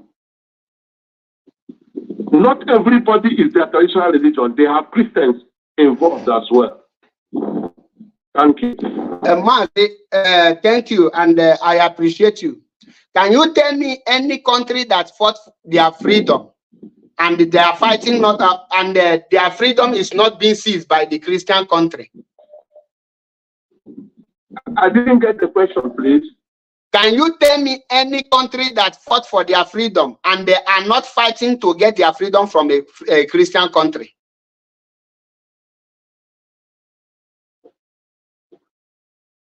Any country that is fighting to get their freedom from Christianity, I don't get what you mean. No. One country fight for their freedom and the people who seize their freedom or people who the captivities are not Christian country. Paul, I don't know, but there is something I want to tell you. Maybe I'm wrong, of while we are talking about Christianity, where a lot of evil it has done in our land. I accept it. But why not we, on the contrary, promote our own religion that are doing things that are safe? You cannot just say Christianity. That are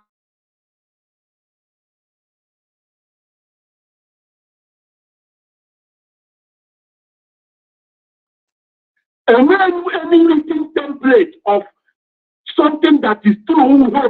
We don't have it. Wait. Mazi. Another thing I want to tell Mazi. Only people get that. Who is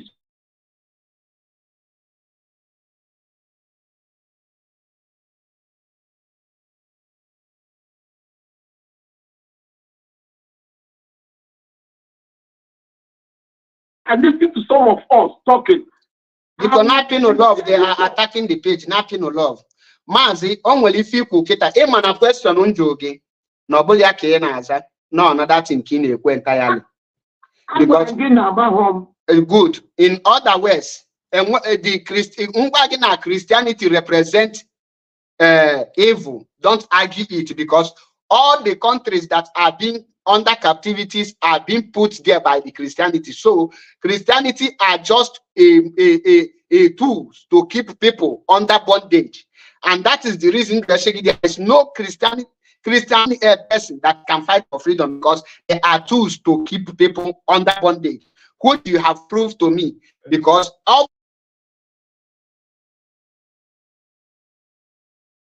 not a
If you people can hear me on comment section, if you can hear me, please, can somebody write that he or she can hear me, please?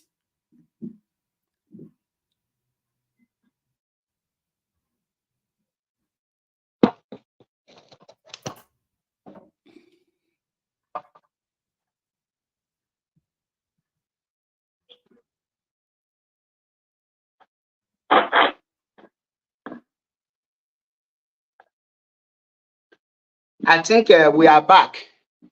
We are back now, Mazi. Sorry for that. It's my internet. Now, okay, go on. Now, for that, Christianity is a tool that they use to put not just one person but a group of people into bondage. Secondly, when I told you that no Christian that can fight for a freedom, is because you cannot be holding the tools that they use to put you down at the same time fighting to free yourself from that tools. You will first of all free yourself from that tool before you start fighting a freedom. And the question if na the kebezoku. Secondly, another one, Bona, our brother Elochukwu is a good writer. No doubt about that. Here. Manonwelo, that mental about Christianity. If you're writing about Christianity.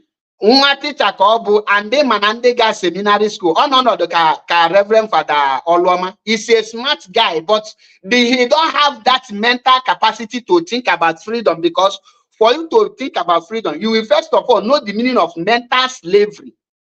All hear the difference between mental slavery and the normal slavery. You can't fight for freedom, because when you are under mental slavery, you will be submitting yourself to the enemies, thinking that you are fighting them, and it will be a tool for the enemy to use to capture the rest. That is why you cannot see Elochukwu condemning Pope for what Pope have said. Rather, he will now come out to write a very long note to justify na nwoke ikpọ ntụ bụ eziokwu no bless law na si gị gozie couple ihe dị na siro gị na si gị gozie ha na ọbụla gị gba ha akwụkwọ. Ịgba m ka ị ga-eji wee were aka iji wee gozie nwoke na nwoke ikpọ ntụ wee weluzie dị aka condemn onye again. Or the possible? Or the possible? Now, our omenala, o nwere ife ikwu here na anya condemn na Christian before anya gaba. Between Christian and omenala people, with the traditional people, which one condemn each other before they establish their own? In Weliki Zamia. But I didn't say we shouldn't condemn Christianity. Okay, and destroyed us. Let me make my point. Okay. Christianity came and destroyed us. Some of the things we are made of. I agree, but let me tell you something. I am saying, can you promote we don't promote Christianity and I condemn why. Then we are left open. Paul, let me conclude by so that I give you time to continue. I want to tell you, what has happened the last 3 years have made me and everyone understand the way we think our people are intelligent. That's not what we are. There are a lot of vacuum. I sincerely believe and think, I may be wrong, that it will be wise we project those things. So we had those things. We project it. Use Royana account about Christianity.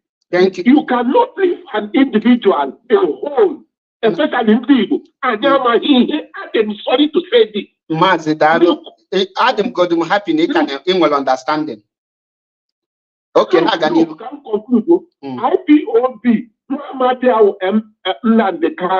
created this organization in truth and honesty. Yes. And you follow just that they did there. You saw people who were following this man for 10 plus 15 years. Somebody from nowhere who is not even a member, who nobody knows, came up. He has no lawyer, he has not visited him, he has no relationship with the leadership, with anybody. By her game, and then decide people are following him. Is it the same people you are telling to lead Christianity? Paul, because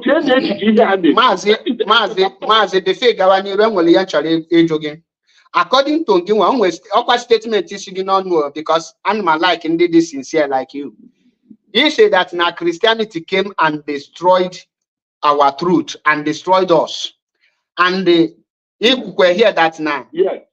If we hear that now Christianity infrastructure or no development, the question the reason you Christian, knowing fully well that this thing destroyed you and this thing destroyed your way of life and this thing is causing more harm to you. Can you give me the reasons why you are still holding on to that thing that is destroying you? Now, I didn't say it's destroying me. It destroyed our great-grandfather's way of life. I was not there when it happened. You were not there. It destroyed their way of life. We were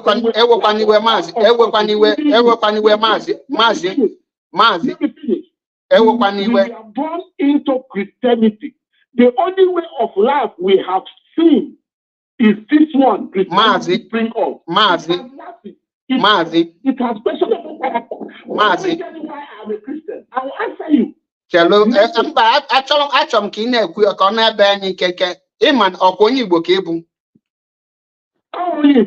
you differentiate your father's way of life and your own way of life? My father's way of life, my own father's way of life. Yes, and your own way of life now is I have seen that there are alternatives to life. Yeah? I have seen The question on Jogi here. The question on Jogi here. The question, actually, what are the question before is about the question? Can you listen another thing because it is I can gauge that. Asking, can you differentiate your father's way of life, which is your father's culture, and your culture? The meaning of way of life. Can you differentiate your father's culture and your own culture? And you tell me where your own culture came from. Now listen and listen attentively. My father and our great-grandfather, I don't like to knock our great-grandfather. I'm not that stupid. Our great-grandfather were there. People came and conquered them, destroyed them. They now accepted the way of people that conquered them and gave it to us. Our great-grandfather, yes, they fought, they were conquered. There were no percentage of them who kept their own belief, what they believed in. They didn't keep it. They kept it for Christianity. They kept it. Let's make the point. Only deceitful. I said deceitful. For you to say deceive, it's only when you come to realization of the truth that you go to the truth. The question I'm asking you, I'm asking others. Where is the truth that we go back to? I agree we are deceived. I agree with you. But what is the truth? The truth is that question. That is the truth. Thank you. The truth we are going back to is that our root. What is that our root? That foundation our fathers lay for us is there. What is that foundation that our fathers lay for us? Our culture, our way of life. Nobody can take it away from us, and that is what you see today that we are still practicing, and that is why now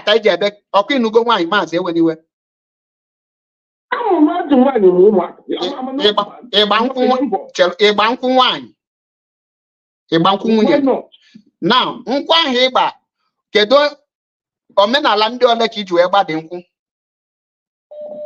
nkwụ ịgba n'isi nwunye gị nkwụ ahụ ịgba n'isi chelu chelu na ihe ahụ simple question maazị nkwụ ahụ ịgba ọwa omenala ndị ole ka iji wee bịa omenala nke gị nwa ka omenala nna gị ka omenala ndị ọcha omenala nke anyị achọrọ m nke anyị enwere ya dịka nke anyị ihe njụ gị 3 question ihe azụkpọ nke ahụ afa ọwa omenala ndị ọcha ka omenala nna nna anyị ha ka omenala nke gị nwa amkwabara omenala nna nna anyị our culture. That root our fathers that the way of our fathers ọka dị ya because ọ bụ na ime it here ịma agba nkwụ nwunye gị ọkwa ya. Yes. Good. Now, look at their destroy some. Those ones had destroyed. Nkai was saying, I gave back the original ones. And well, one day not long, and the Chetana question on Jogebu. Inquete na Christianity nebuani. Equate na Christianity maybe your forefathers' way of life. Can you get simple chelo? Chelo can do as a man. Chelo can be kizakwanka. As a man now, your father give birth to you, and your father will 20 acres or a plot of 20 plot of land, and another man came. He can no underage. He might be here being noya. Now, and maybe he did 15 years. He might give Yamana in the capacity in Nobu. And the mother blow aya bukute your father. Where conquer your father, where blow your father, where narrow that piece of land, and now your father. And they might not go about her apparent to the throne. Go and inherit that. Onya who will narrow your father now who nike makano carry your father at that point. Now, Kitozi in Butezike. He carry go that man. He was the power in that that he gave you makana that man who conquer your father. Where happens there that ana? Kiga acho ki revenge no tell your father or when atakwa ana your father. Can he get me? Well, he get revenge. Ọbụla m nwa gị nwa ka nna ajụ isi na Paul ịga kwuo ya n'ọnụ gị.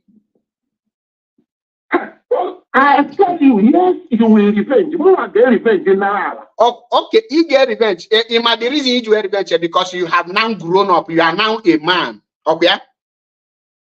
Yes. Good. And that property belong to your father, automatically belong to you. Okay? Yes. At process of revenging, Muapota, Nsigi Mazi Tony, because every revenge now.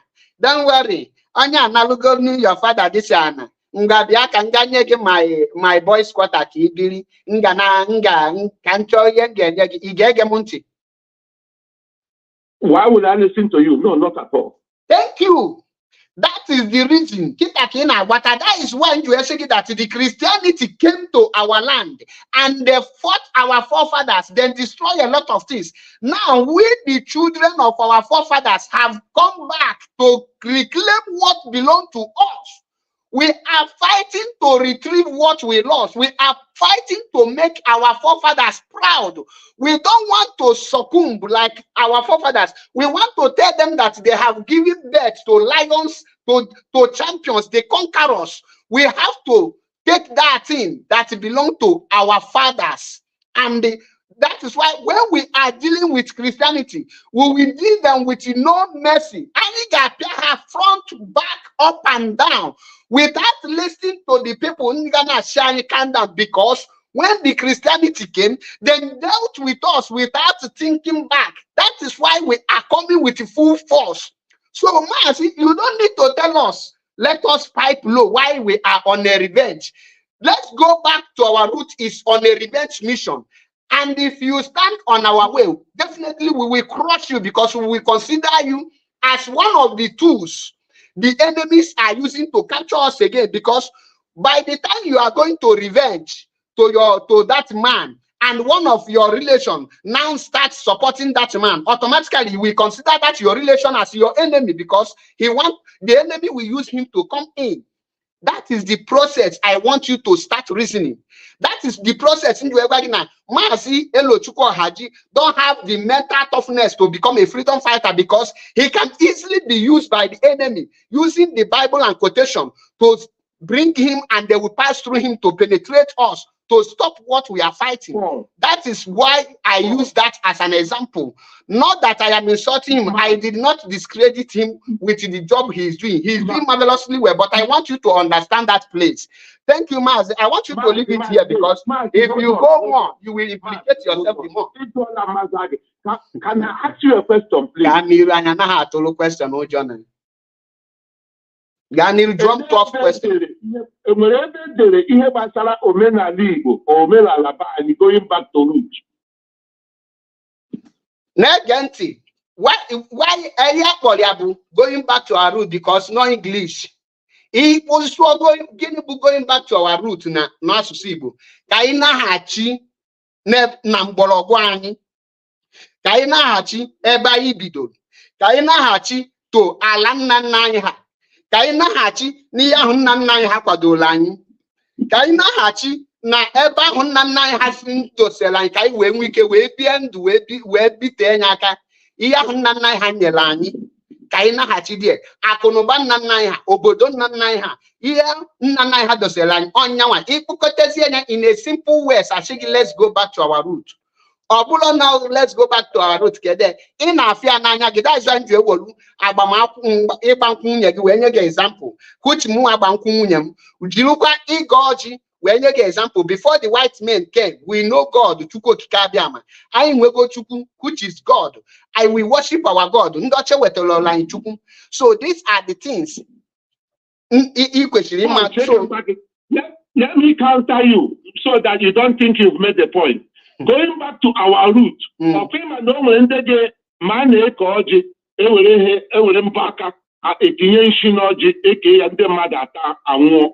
of going back to our root or not. Now,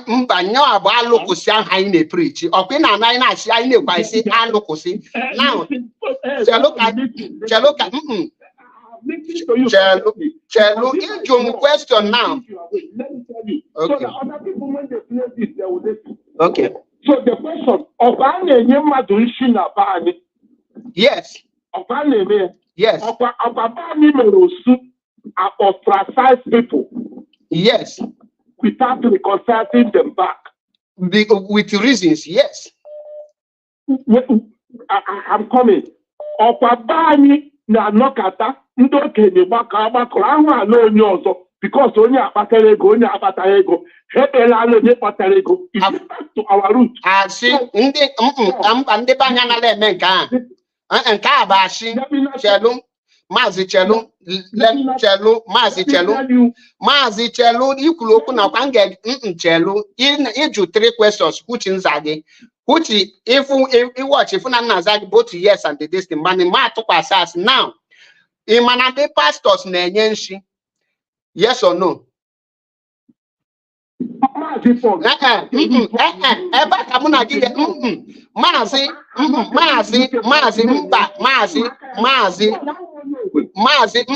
Chelu ọkụijum kịta Chelu Maazị ọkụijum kịta na ebe a na-awa ọjị na village akpalụ nsi n'aka wee tinye na dị ọjị ata nwa ọkụijum ya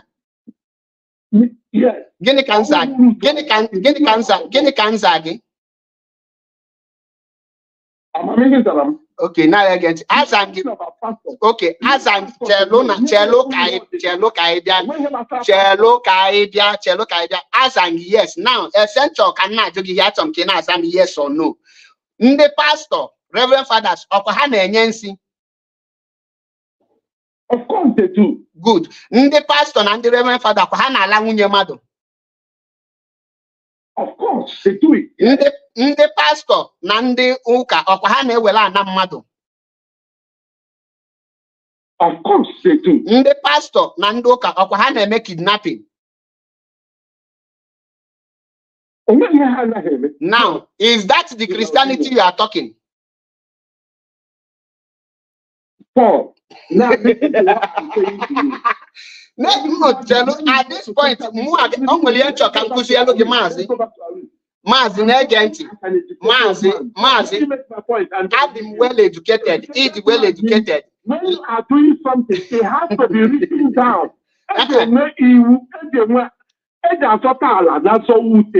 Issues of religion is like issues of law.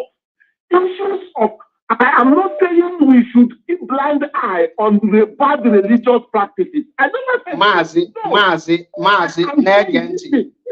you can't defend Christianity without sounding stupid. Ali will have to have if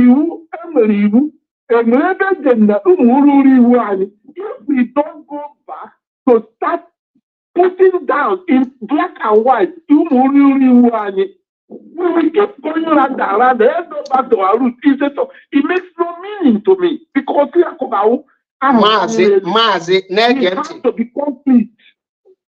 Maazị na-ege ntị. Iwu ala Igbo is always written down. Let's go back to our root. Ịbịa na na-ege ntị ọkwa onye Imo ka ewu. Good. Good. Ịbịa ịnụ nwaanyị, Chelu, ịbịa ịgba nkwụ nwunye gị n'obodo unu, na-ewepụtalụ gị list eji agba nkwụ.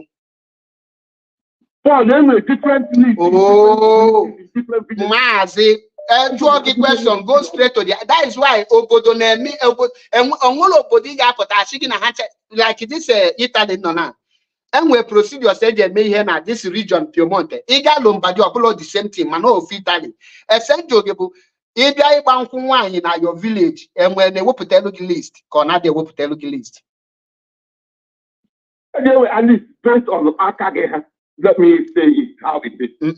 Anaghị ewepụtalụ gị list based on how Akageha because first anaghị listing Maazị eheti m ndị na-atụ asị ebe a bụ na-ege ntị Maazị na-ege ntị anaghị ewepụta list based on how Akageha before m ga-ahapụ gị ka ị ga-enwe a lot of color mana ka m kọwalụ gị ihe na amalụ ọkwifu. Let's go back to our root is to number 1 ka anyị gaa na our way of life.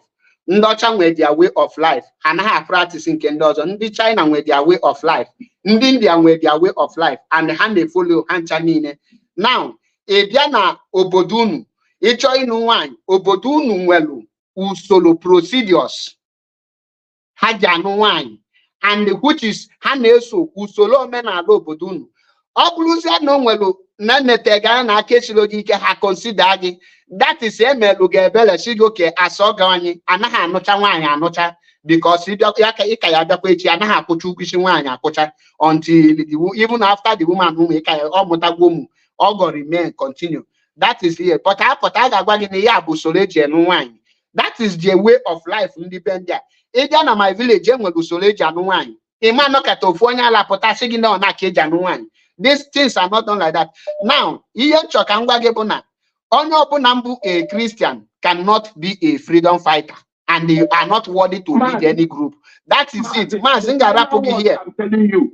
The final word is the Christian because of Biafra restoration. Okay. Christians, including myself. In Welekinyem example, a Christian Reverend Father, Chelo Kaibia, Mazi Chelo Kaibia, Chelo Kambia, simple question to prove me right. Mention one country, a Reverend Father, Pastor, lead for the country to have their independence as a freedom fighter. Only one country. Babu no wele, a man like Christian. Listen. Let me educate you. The late Pope John Paul, our Poland, our Polish priest, he fought the USSR in the breakup of Russia, helping Poland. He stood firm until Yapatarum. Go and research. Until Yapatarum. You are talking to people who went to school. I told you I live abroad. You live abroad, but you are behaving like who have not traveled. How can you say you live abroad? But I'm telling you that your audience. Yeah, we have another caller here. How many people na call at Jam Park Ebenine? Onye manke onye pick in Kiana. Who the speaker no there? Yeah, call a carry the phone is easy go down.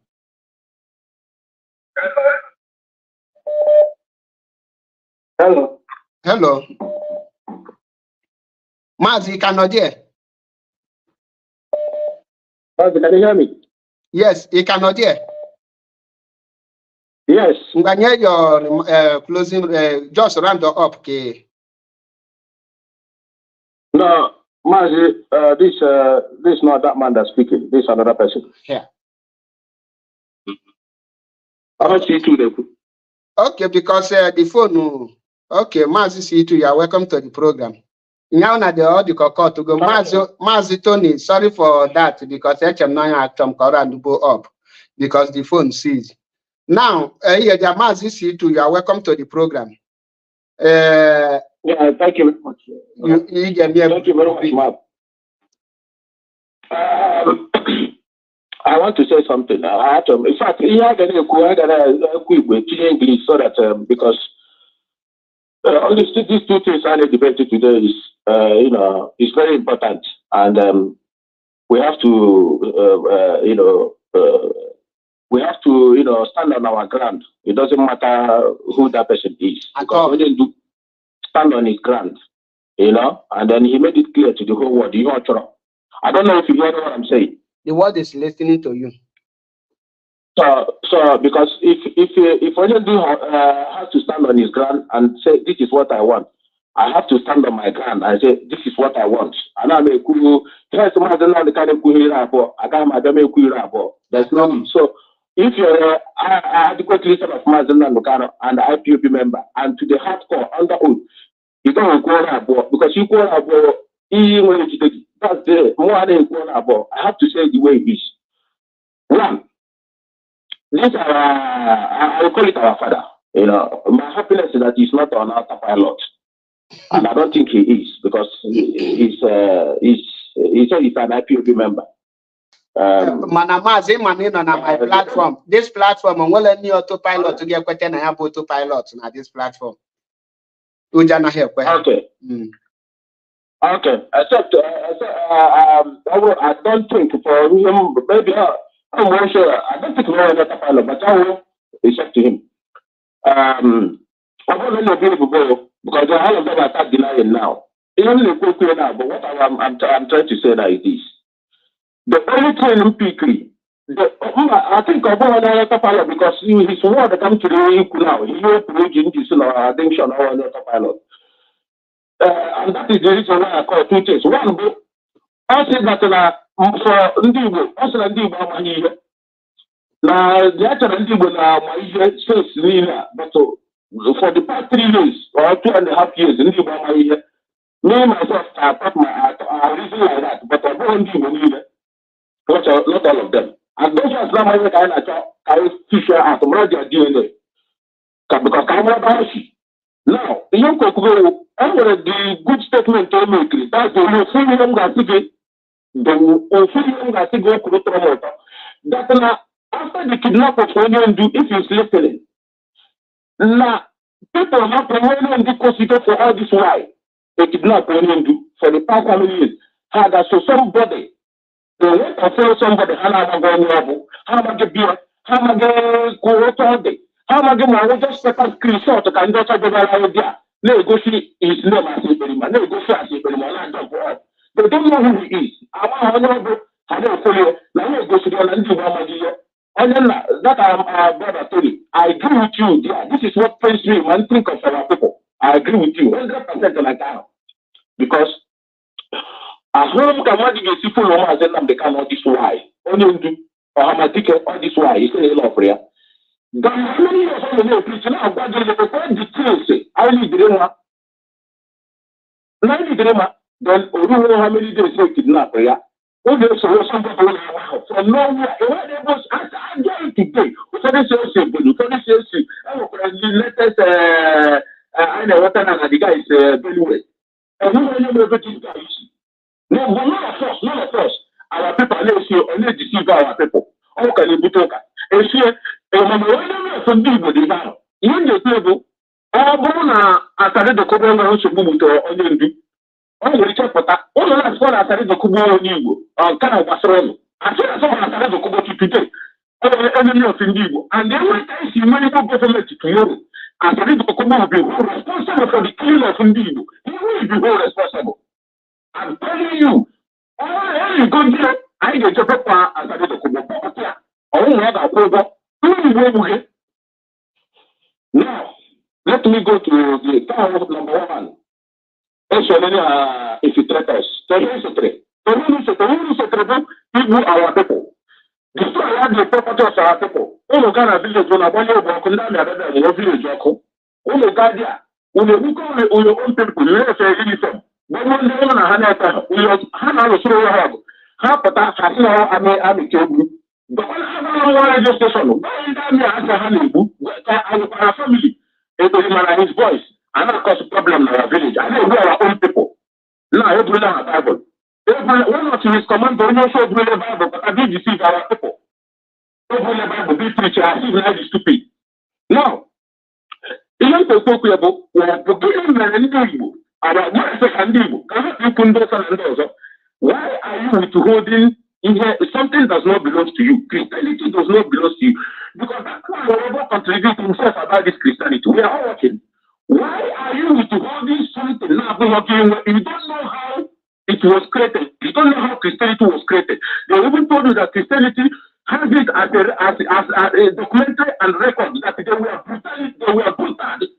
The most brutality society in this world, Christianity. So why are you withholding something that does not belong to you? How? Why? Why are you withholding it? Why? Why? Now, if you are, we are not saying about our brother, yes, oh my God. But we are going to check on that. Let me try to see now, this freedom, I get freedom walk. I don't know that somebody like Muga, my enemy, one share the teneri. This is what we call freedom. I think our enemy. You take it and I give you Bible. You want to go? Your enemy, when you deceive. Pray for your enemies to repent. Yeah. Exactly. It's a war. I'm going to Christian now. The man I also said to the other, no. You will Christianity. It's a war. It's a war. I I will bag up and I think 3 hours you need to know now. It's a moment. But people don't know like no don't know that's what my freedom. Oh yeah, but you have freedom. Freedom I need that group. No. Today, you do some people now. South Africa have freedom. They have their freedom. But I think that today, when South Africa, you have now freedom. Don't you know? No passive freedom. The only person in our world, the main genuine freedom now, listen to his word. Oh yeah. Now, the same way you could go to the same way. You know now, you now total freedom of South Africa. Listen to Jesus, oh yeah, freedom. Yes. No attachment. This is what we call freedom. Okay? So, about give you about the matter, then I was freedom. No. Because those people that impoverish you, those people that lie to you, those people who are telling you religion, you are still to having their shit, you are still to having their agenda. So how will you why can't you jettison the agenda, get what you want, and then look how it is, how it looks like? Yes, this is what we're trying to explain to you. Nobody is against you as a Christian. Yeah, but Christian, how did you come? I'm just like, what should come about? Can you defend it? Now, this is now bringing me to what we call going back to our roots, because I've been watching some people. I want to comment by going back to our roots. When you say going back to our roots, how want people shall going back to our roots? I can only do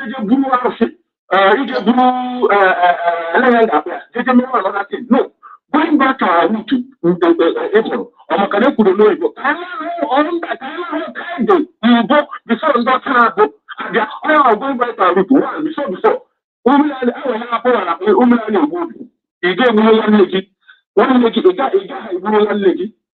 Yes. Going back to before sitting a 1 year, 1 year on around. Before, that only to Codanala, and I judge it. You will go I'm not really dependent. I don't know Kroga, I don't just before what I have. It comes to it. Before, no Kroga, I got walk, always have but to do no Kroga.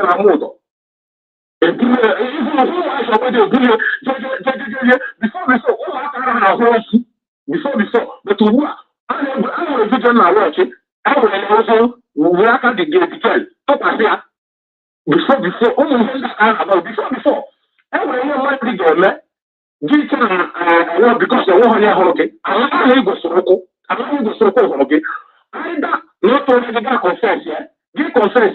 You be to one weekend, I don't know be to one weekend at the village, or science on the name. You will be giving some signs.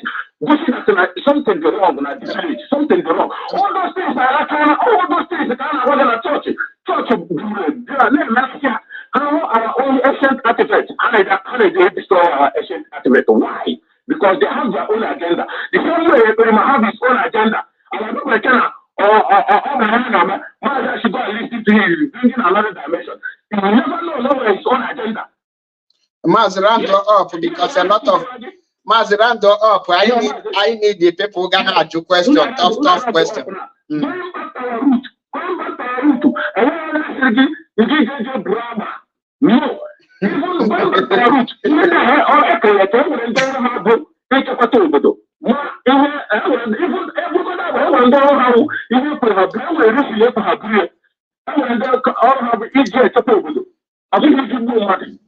Going back to our root, I plug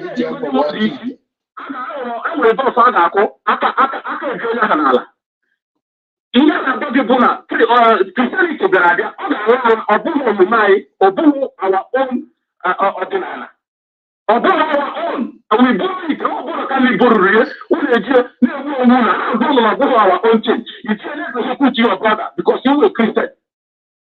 So, thank you for giving me this opportunity. Let our people come over going back to our root. I think before when I go, I will get in our village. Indian stream, a whole of an American. There's a sign, and I will get the wrong. I just also, I get I think the prayer course. All those things we like to know about back. There is something that you do, our forefathers in America. It's not the evil. All the crime. Ndewo maazị nye ndị ọzọ chance na ahapụ gị ike okwu 1 hour.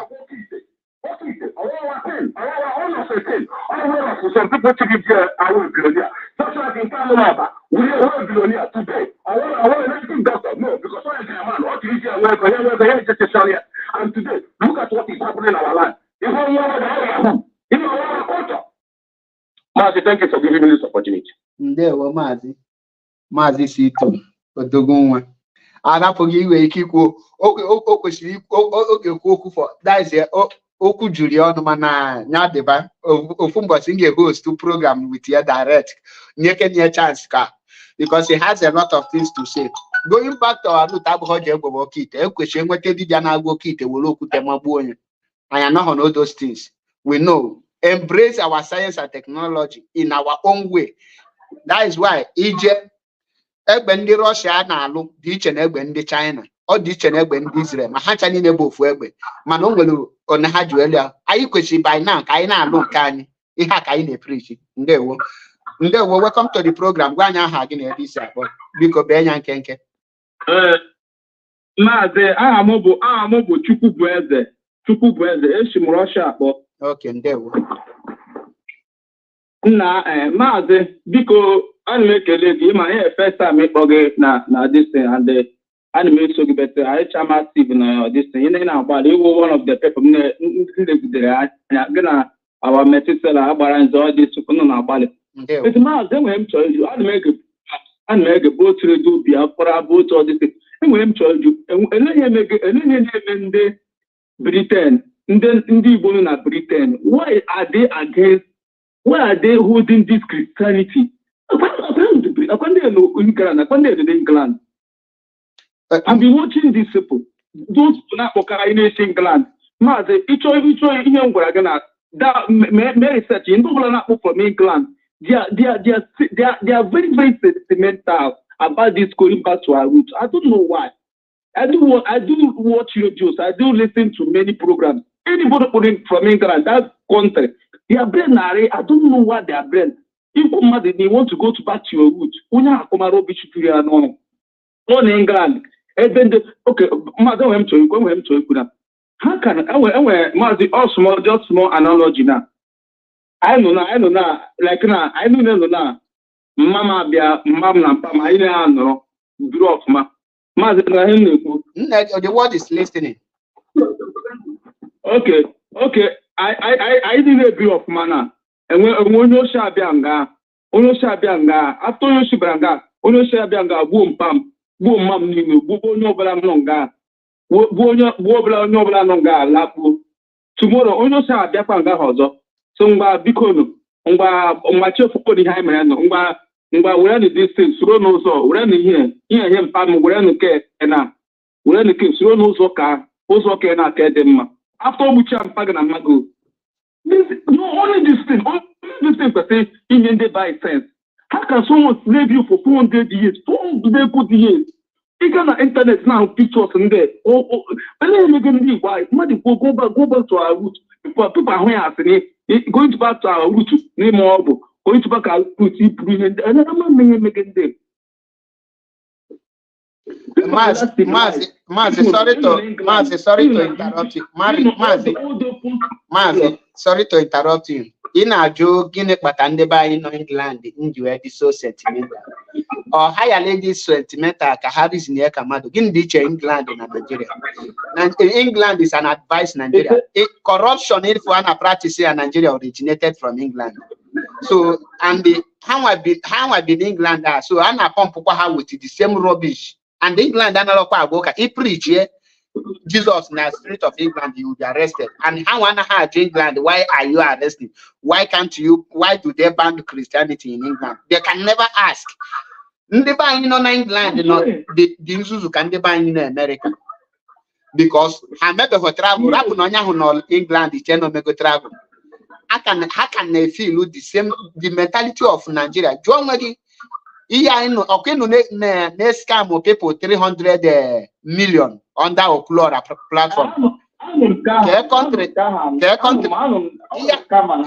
Yeah, man, England. Obulun Italica, email such thing. The only one thing one of those people here maybe Egana Questura, they are police station. Report what the issue. Again, all those people are going to have Chanine Jenga. Man, England, Yakovia, who go corruption not there. So that's why I have a reason here. The thing he got joined somebody slave for 400 years. Up till today, the same people actually came with freedom and they are still defending them. Because a Christian can never be a freedom fighter. You can never see any Christian that will be a freedom fighter. And that is the truth, because once in Ugidelo, that's their religion. Their freedom. No saba how go.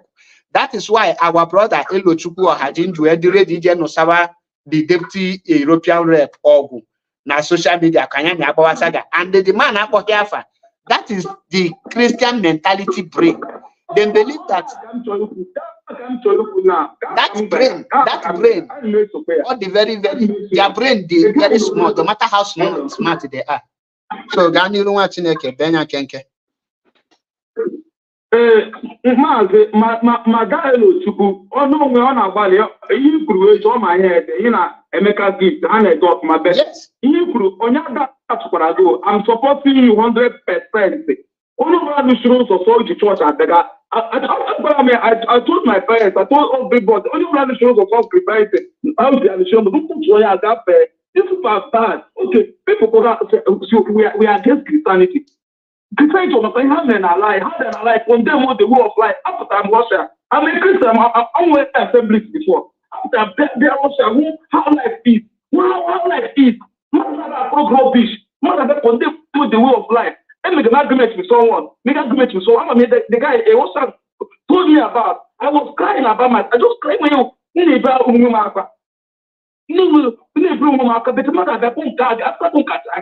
though the civil war that came in, civil war 50 years ago. Not civil war, you came to Guguna, war making the war now. And then you go and beg society, people not to have no. I'm not here again. It was a real plan. More brother, or 2 dishes they go with. I'm never can have them. Even not 9 minutes, only 100%. But all I'm not every day is over them. Every day is over. One day, yes, over them. I got to go to the part of them. You got to go to the before them. Only that we have tomorrow. I have your real purpose. Tomorrow, tomorrow, village. I'll put up here. I live with our children. I live get a village. A asset for our I love his or to my boss because all too much. UK, Magana, New York of the world. Most of the world is doing something. Must put up an so people are power fish. Come on, you know another. Mama, the people came and destroyed everything about us. Destroy our history. Alexander the Great came to take the Kemet. Destroy every ethnic that came here. And when you got party, destroy everything. Everyone has hate destroy. Everyone has hate destroy. Unkumara say 1 minute. Unkumara say the development. What is development? What is education? I will not educated. I will make I won't have the air. I won't see the energy there. I won't have it. I won't why is I got I won't have role. Any education. How education I draw what is education? What is knowledge? That's not so much for our language. I need to can live or Emma. Man, come up with you and on. The rest of church I share mountain. Another one so cool. Then Nollywood. The problem I will not Nollywood. Nollywood the air for anything. Because I'm arguing with my friend one day.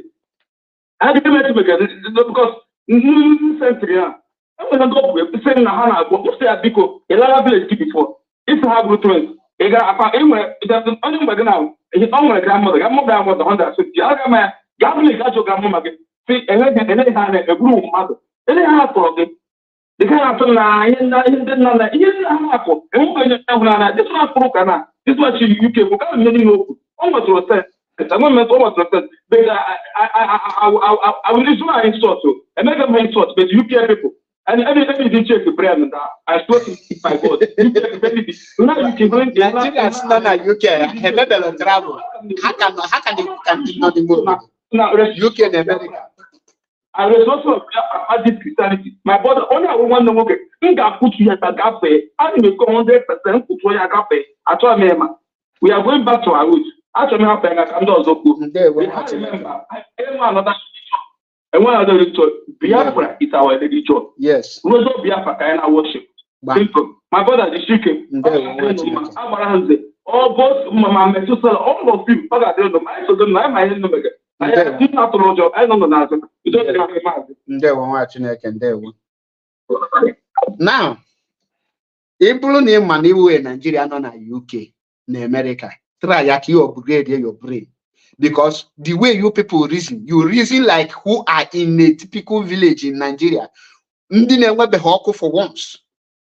In on a UK where science and technology is functioning, a couple of Jesus make the same UK band with Jesus. You know how I had band with Jesus. Jesus basically had got preaching in a street of UK, and they can be an issue.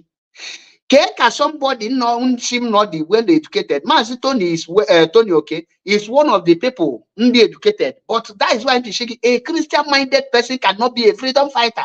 Because that religion issue. Oh, we can't run a war front, a heaven or drop or go to heaven, or she go say ligwe, or say ligwe kainaba, or rapu ya honeme, or baba say ligwe. That is why going back to our root is the best thing that we restore. Since I be the preach you, if now a lot of knowledge in our potassium and libo, Ghana the state, I for only can a power supply. It's here na kana on Igbo agwo mamado afum kena pa coin afum kena lo magneto to open a remote gate ihe na bụ ihe anyị ga-ebe anyị na-achị ini the local UK bịa kuzielu gị that abụ a ga-akụziri go those things. Isi na Christianity bitala education butelu gị moto ego m ka nji go moto ọbụla he butelu olu moto. I use my money to buy moto, and the motor I buy was not produced by a Christian country, because China ablo Christian, Japan ablo Christian, India ablo Christian. India has the best medical doctors in the world. Are they Christian? Mgbọrọgwụ na mkpa akwụkwọ ka ndị India ji wee karịsịa ha convert in their own way. Ha melie ka ọ dị ka nke ndị India ha convert anya. Mani ya afọ onye licha boga na America uko ọpụta na akọ mgbu. That is why Americans ji enwe Donald Azubike. Only ukwu here. Mal, this is Christianity cannot be a freedom fighter. He will the mental toughness to lead a movement or to be among the leaders or even to carry people along. Let them be a followers. That is the only position fit. Followers, that is very far back seat. You know, a Christian minded person, a captain. Olodi oje Maria Jason Kendi Chuku, Ebendilo na biog. The whole world, it seems not Jesus na Christianity with education na bani. Man na Nigeria mo have they produce anything. The meaning of education I will tell you. Our brother Elo Chukwu Haji is not doing marvelously well in terms of writing. In kind of a day of myself or teacher na my head there's something or is upon a teacher. That writing question yourself because he's a teacher. Teacher na that head. Okay, she did good in writing because you all want teacher. Manabula King a Christian bingo. Only the Chukwu Haji I know kana this struggle. Can you teaching you that na Mongo Park discover River Niger? Can you teach you Mongo Park how Mongo Park discovered River Niger? How Mary Celeso stop killing up twins? All those fabricated lies from Christian countries. That's actually. Before you become a freedom fighter, you need to free yourself. Mental slavery, you must be mentally sound. You got be mentally sound like Mazitina Samuru, Mazaza Yoba. That the very mentally sound. Imalo need to go sound. This sound Kamazi Metusela, this sound Kamazi Achebepon. Only put if Pope sigi ga gozie nwoke na-agba nwoke, ị ga gozibe a potential you a freedom fighter. Echi niile father ya asị gị na nwoke na-agba nwoke bụ abomination mana ọ ga-ekpere gozie ha. How can you be blessing abomination at the same time condemning abomination? That is why and then they this blind argument, they are all based in UK and America. Of your looking for Germany, Kopotana Kologi would our brother Mazi Tony okay call here. Okwete na Christianity destroy his forefathers' way of life. Now na his forefather way of life ablo his own. Mojusianya or bankuni simunye or simu his forefather way of life is different from his own. Happily, general family one ebemunye follow the girl jack out without a banku jeba nyauko hamobanwa. Mom or just a banku the way for you that followed you solo. Meaning that in Dama here we go back to our root. Na by Nipon to work on to with Woki beer is God's plan to punish here or to do this to reduce population. He said Lobia without asking question. That is why that now the Bible na God created Adam and Eve. Then Hamoto Muwoke Nab Yali Juese. After Kamochalo Muwoke, how the word started spreading. Hasizegi, he ran to the land of North. After Kokubuani, Nolunwani onye muta. Nolunwani onye muta. They cannot answer you.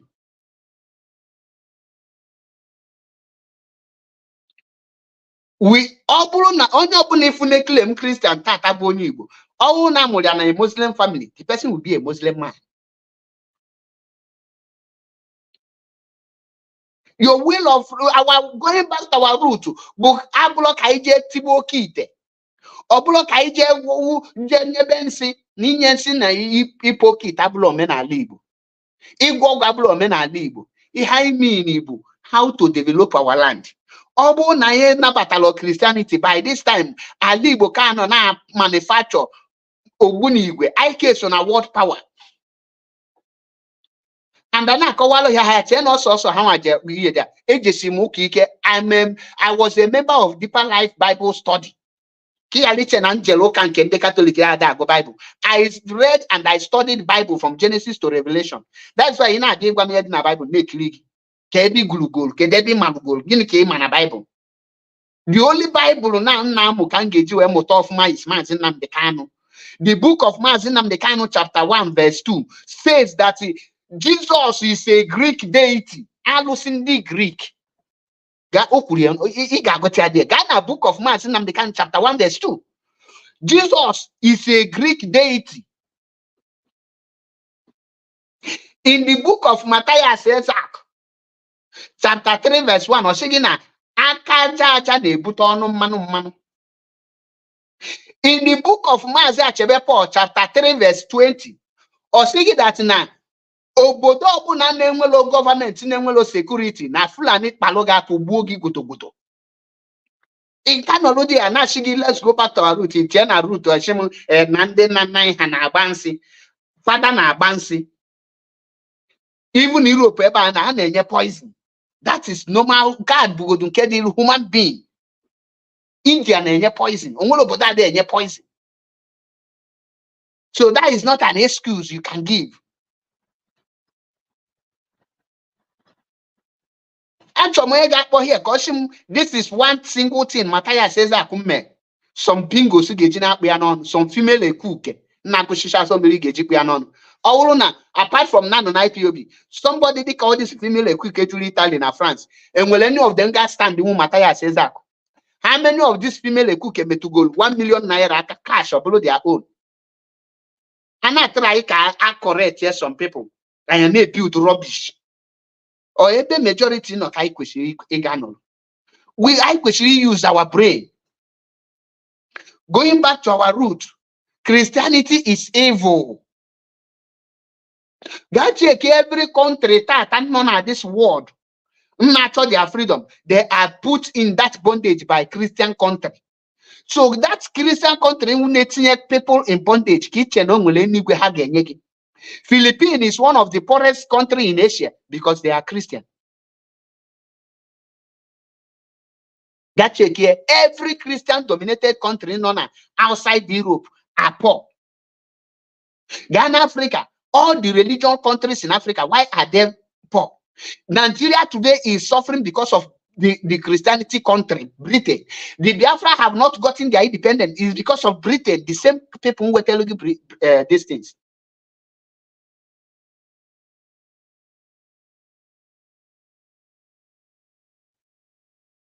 Methuselah chapter 4 verse 10 says we must face reality. You face reality. You must see before you seeing is believing, not believe something that not exists. Not do you believe God exists? What do I know that you are referring to God? I don't believe. I know. I can only see what I say, what I know. I know there is a super being. But God, you can tell me no nwere isi ise mụ agwa gị mba na nke m nwere isi abụọ mana God nke chi nke m na-efe enweghị nwa so chi nke ndị ọcha na-atụ nwaanyị ime ọ na-eje rape nwaanyị is called rape ịkpa nwaanyị n'ike because ọlalo Mary with Mary's consent I mean ya na Mary akpa weela Mary ọ just know dakpo Mary dawanya just bọwanye ozugbo tụọ onye ime mkpuke o chi na-atụ mmadụ ime mkpuke ka ị na-achị mbịa febe okay Maria bastard bụ onye na-enwelọ nna any person na-enweghị nna is a born bastard ọ dị mahụ na okay na-eche ka m gwa gị na Jizọs bụ ofu onye n'ime ndị a na-enwelọ nna onye na-amahụ nna ya amala ya tụrụ ime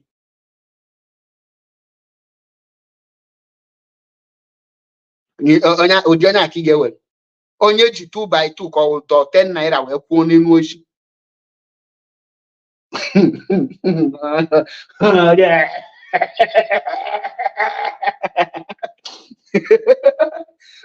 na ndị Juu bụ wicked anekete nwa nkapị ya na-agba nwa nkịta ya n'ezizi ya everyday ore ụtọ kwugbuo homo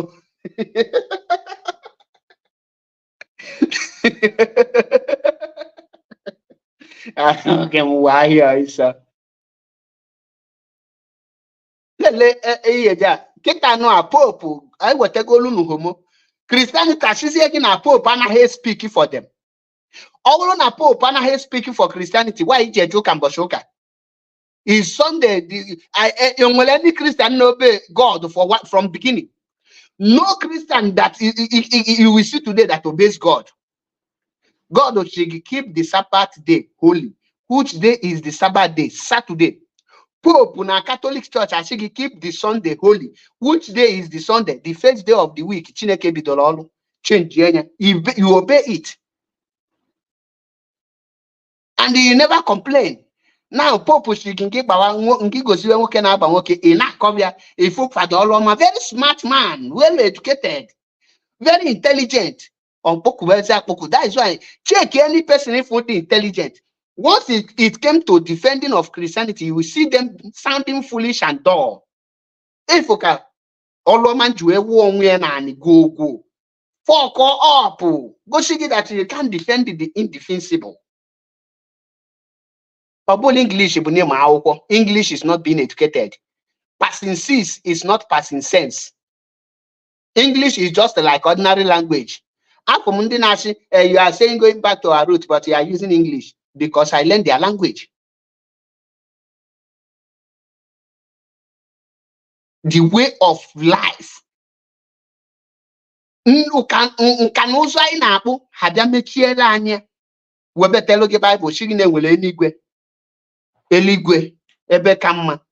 Ka etiki ga-eju ihapụzi nke ị na-emechewazi eligwe. Yo be hasi.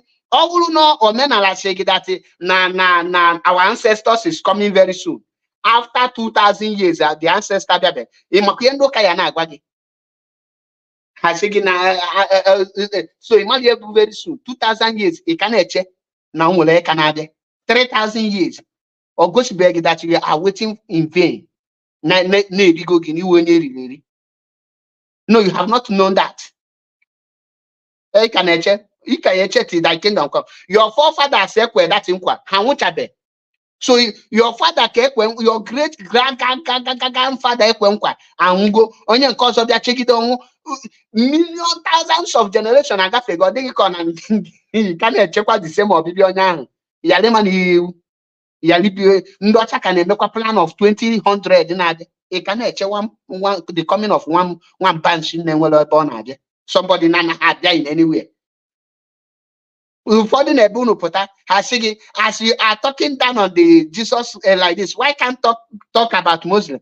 Have you seen any imam burning any shrine in Igbo land? Have you seen any Muslim person burning any this thing Obi in Igbo land? Have you seen anyone? Have you seen any Muslim condemning the way of life of people or culture of Ndibo? Who are the people doing it? Are they not only Christian bingos? And Munashi, let us you can be your day, let me day your day. My Ebukobi asking your village people is this, our ancestors.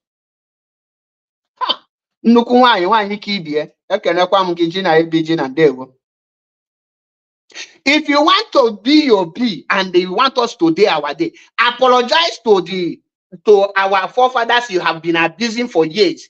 Tender your apology and they tell every Christian member to stop condemning our forefathers, stop lying against them.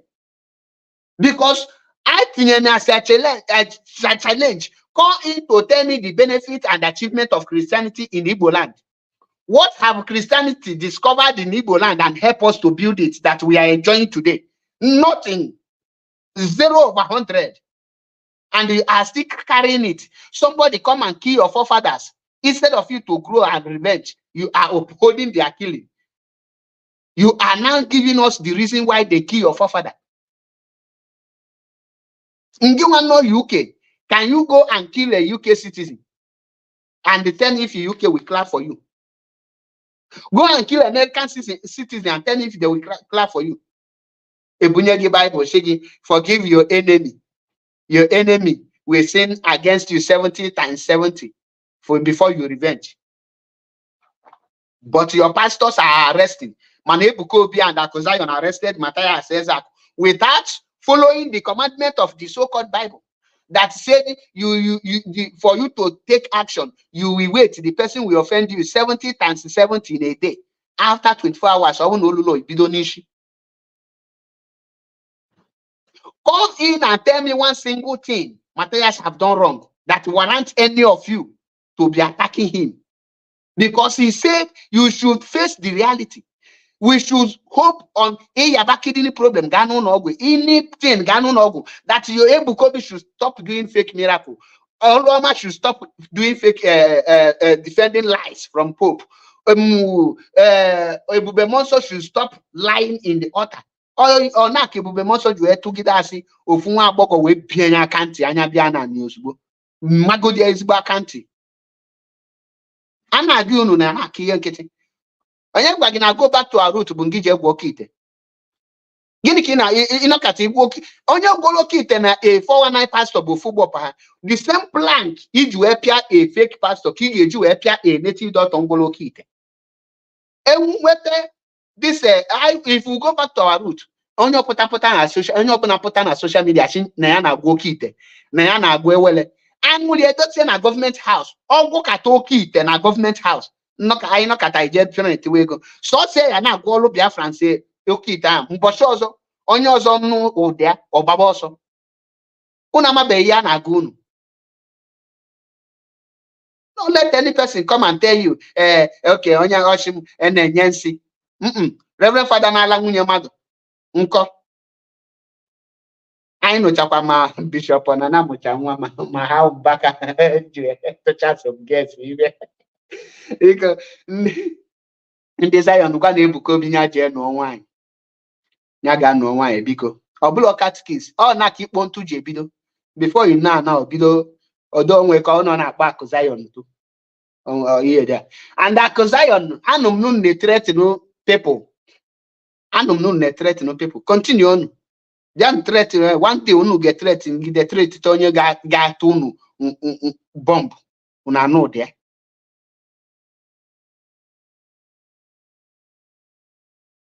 Imalo nino na this IPOB that you a Christian and the mental toughness, because I'm a lot of Christian people. Their limit, that na oga fair here na tools that the enemy will use against you, our people. How those people, we know them.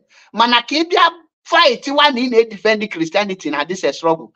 I wanted therefore I got drawn red line. Any open and look at a blue Bible nisho jenga. Because she didn't preach reality. How to develop our land. Why na Christian people? Why na those people? Akuzilolo KJ produce motor na bang, KJ alu telephone na bang. How many engineer can even tying of ordinary road kitty and where people not tie?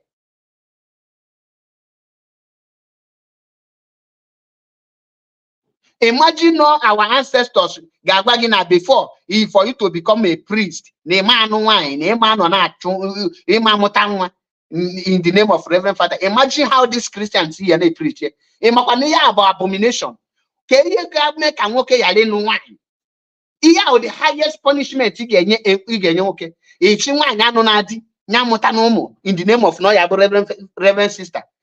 God done which kind of wickedness is that? Then mother potashigi na ndị nna ha nwere osu. Gịnị ka ịmapụ osu? Osu is because na nwere ike ije gbuo mmadụ, igbuo mmadụ, you automatically you will become osu because I got cast out. Now, the offense of Reverend Father that make him not to marry? The offense of a Reverend Sister that make her not to marry? In one as a Christian, for you to serve God, you will become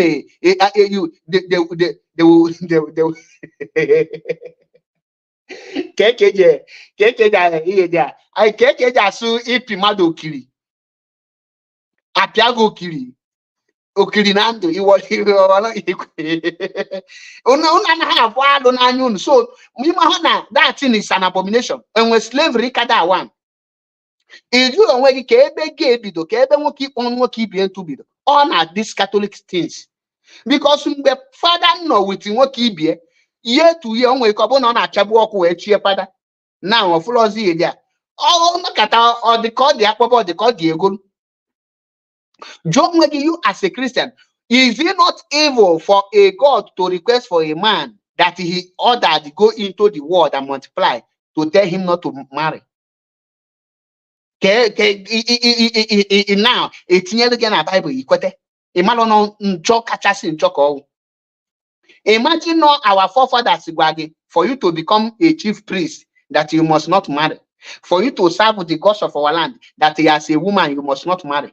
Imagine how the Christians will be translating it, how the kind of evil they will paint it. But you as a Christian, you are Catholic, you are proudly to tell your son to go and become a Reverend Father, not to have children at all.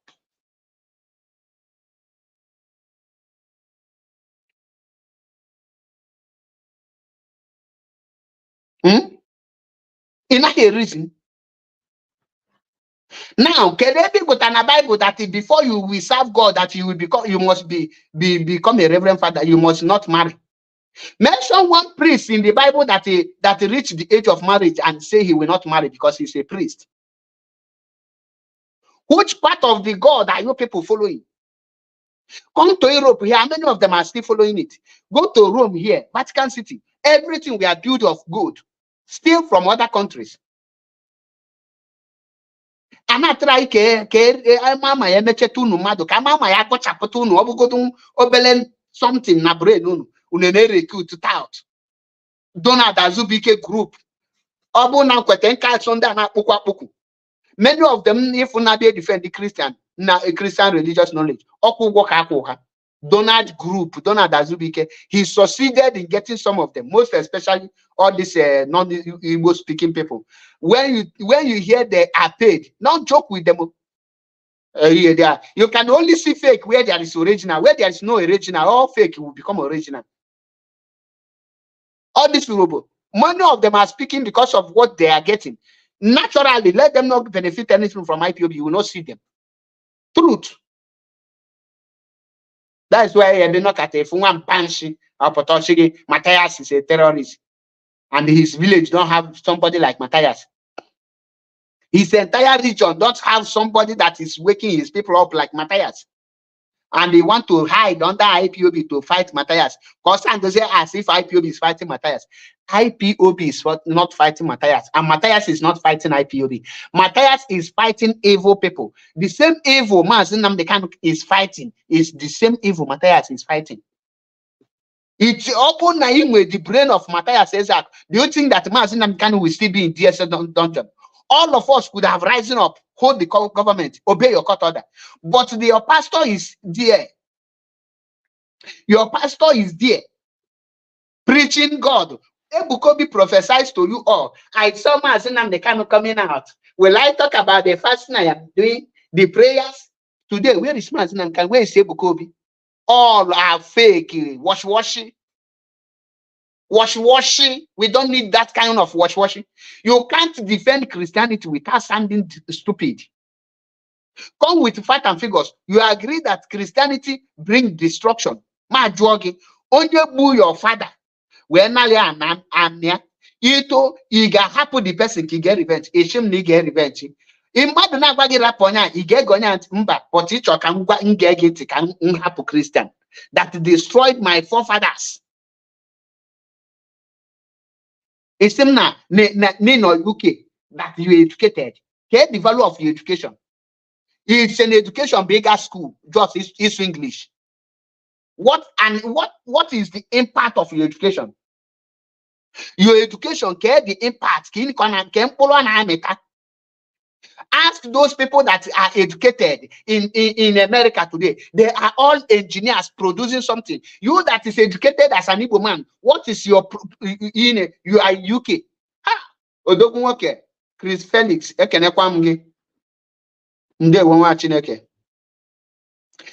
what are the effects of your education? But when they talk about Christianity, you chapter, you're a scholar, you read Bible.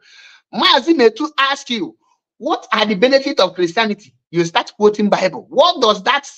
What is the relationship between benefit in our land and the quoting Bible? It automatically shows that Christianity has no good effect. If you come in and ask me, what is the bad effect of Christianity? I will not even quote Bible. I will be telling you, go so place, and so this, you will see the bad effect without wasting any time.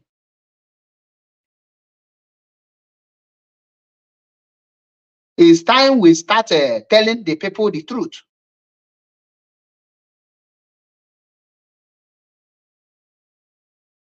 The time has come.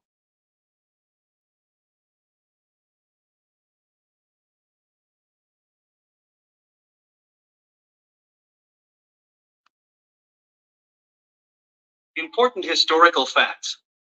Underscore thinks seriously about THIS underscore. The Black African, the wretched of the earth, is the only member of the human race who has been brainwashed to think that his ancestors bequeathed him with a curse that has prevented him from attaining aspired goals and life desires.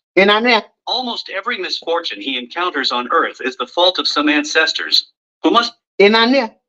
This message was sent by to me now by one of our brothers.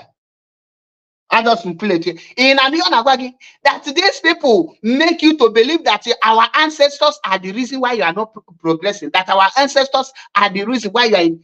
These are the fabricated lies. And I talk anaputuno na ka iniquity na amal meje meputuno obele mmado. Kunu batukwa nulu unasimba ibulu Bible onye China na hejo kanalo. Ibulu Bible India na hejo kanalo. All these things are business. People's investment. God of Bible will come and answer you. Ask yourself, the Britain today, Nigeria is still under British. Nigeria have not gotten their independence. They are not yet free from Britain. France is still colonizing Africa. And these are the people bringing Christianity to you. And they tell you there is heaven somewhere that you will go. If there is heaven somewhere, these people will not let you to know.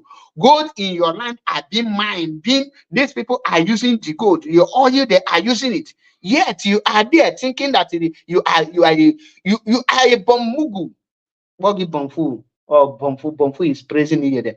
Any open canon at this IPOB movement, Nkabu Christianity, which appear 24 lashes of Ken every morning. Can appear to be every morning. Gini came from Mazinamkan. Gini came amo from Mazinamkan for the past 10 years. Okay, each and Mazinamkan believe in Jesus crisis. No, Mazinamkan believe in all this your nonsense. Imaho not just come out where your brain keep it up. Some of you are saying, Mazinam can calm down, and the moment they kidnap Mazinam everywhere scatter. Mazi, avoid the religious war, so that you will continue, so that you will have the chance to be destroying our people. If a female who can now left here from right in Agoshishaso, but Anako Matayasi in Nolani Kubadiaka. If they were right on because you're a Christian, you start fighting your brother because you're a Christian, and they tell you you're a freedom fighter. How can a freedom fighter start fighting his brother because of a Christianity, a British, a foreign god, and they tell you you are mentally tough? You are not a mental tough person. You are mentally disordered. You are mentally you were mental derailed. Listen. Be bound and cast with the fire of the Holy Ghost in the name of Jesus. The white people don't have terrible ancestors who have done terrible things. No. It's only the black ancestor. Over the years, the black ancestor has been so vilified by Christians they pay tithes, stay up all night, fast and pray to destroy the African ancestor in the name of Jesus. The black ancestor is so wicked he cursed his own kids. Having cursed his ancestor who gave him life, the black man is roaming around the world like a tortoise without a shell. He has no backbone. Zero identity. Now, like our brother there here, Chineme Biafra, brother Wanemadu Tony, okay, because Boni Negenti, in Werikigwa, Inyalanya Kagwa, Elochuko Haji, to translate physics and biology with mathematics in Igbo language. Because they early hands in Igbo language. Because some of the higher translate in Bible in Igbo language. Why now they translate physics and the math with biology not Igbo, but they can translate Quran, Bible, not Igbo. Why? Ghana Italy here, physics Amelia Italo, math the Italo, biology the Italo, chemistry the Italo, Ghana, China, the same thing, Ghana, India, the same thing, Manodilo Igbo. Maniga for somebody, I for all this injustice and the taboo, abominations, or Kabulu Bible Nishi. Need defend there. It's not there for a debate or unless apostle. The reason why the apostle, he cannot stand the fire of fat and figures. Name of my area, name of my writing because all teacher call teacher namale de namaha compose letter, which or jenga. So he is a good writer because he's a teacher. Good and fine. But we should try to free our brother. Believe you me, Elochuko Haji will be a very strong instrument if he can free himself from mental slavery. He will be very, very fantastic in this struggle. Man, the reason okay shake ibuna, can wear that mental problem or the mentally strong. Or English, my teacher, in terms of his own academic, all the good. Man, not be able how to free himself from mental slavery. Only the only man on yala koga kosi yala. Any day, madman realize that he is mad. That moment, the madness will stop. Then tell you, our father say, the reason why we are suffering. If a red cap chief or a red cap rascals, our forefathers are evil. And the mana British slave people, not people bomb. Nebu in thousands and the millions. American nebu na your country. Poor bomb budier, nakolu your resources. Who killed Saddam Hussein? What was the crime of Saddam Hussein? Ghana, Iran, Iraq, Syria, the people now destroy. Is it not American and British? Go to Africa. Why are they suffering today? Is it not courtesy of American and British, these people that introduced the Christianity to you? Why haven't they stopped their people from slavery in Africa? You are crying that you want freedom as a Biafran, but you are holding the tools that is tying you down. You are calling the God that enslaved you to come and help you. Are you mad? That is mental slavery. Our people need to focus, and we need this our brother Elochukwu Haji to free himself. The real star in him, the real star put there. Offer the truth. Obi don't defend the truth. Onya ga lolo marvelously well. All the well educated. These are the people I need. Come matter if apart from being educated in EJ deceive our people by Ikusiri Hana Mongo Park discover River Niger. Oh yeah, Kakusi in school now.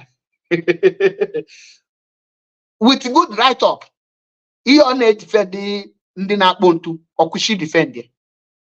It's our brother, and I love his write-up. I followed him up, and I can never hate him. Unlike Kenyan Christian, I can never hate him. I will still love him, but I will still talk to him as a brother. Oh, my brother, call is my brother. Only Bukobu. Also go na ni bulu Christian isi mfu afu fulani ge bugodu zo kubugodu fulani nwolo kan metu ya kan ge save here because he is my brother.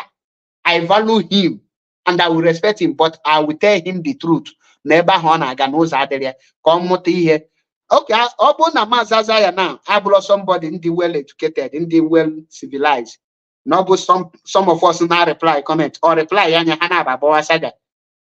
If we are Christianity mentality is very low. No matter how grown they are, they always, the moment they put on that Christian brain, they start thinking like children.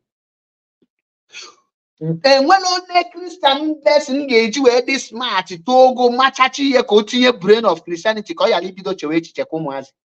Onya nature in the with good English, very intellectual, man, you can get a bunch of rubbish.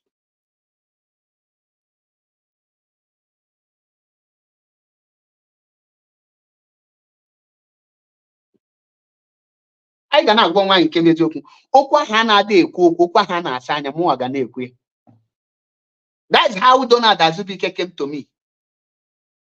Up there to me, bribe wa cancel ubia defend the way Christianity. Fake miracle kendi name Christianity. Healing blind people, fakeness, Christianity. Yet you can't see them talk about it. Negodi name na Igbo ebe nwere ihe niile. Enwe mpaka na Igbo. Enugu is the worst state in Igbo. Nothing is functioning. No road apart from the few the Nsukka side. Ije Krefi.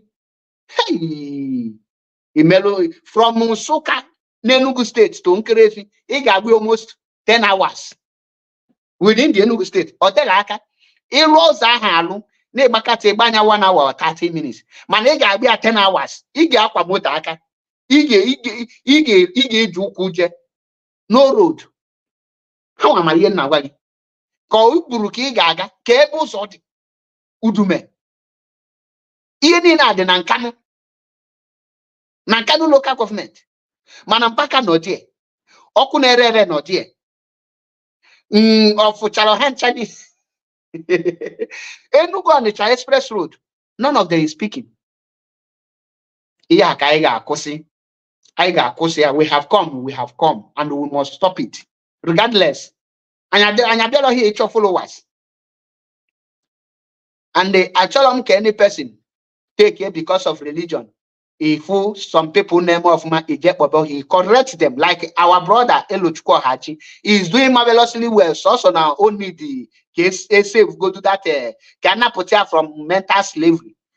But apart from that, on our Lord, I like him his way, and I can or my program can I will share it. I will. Because he's my brother, he's one of us. But ngagwe anke bezioku.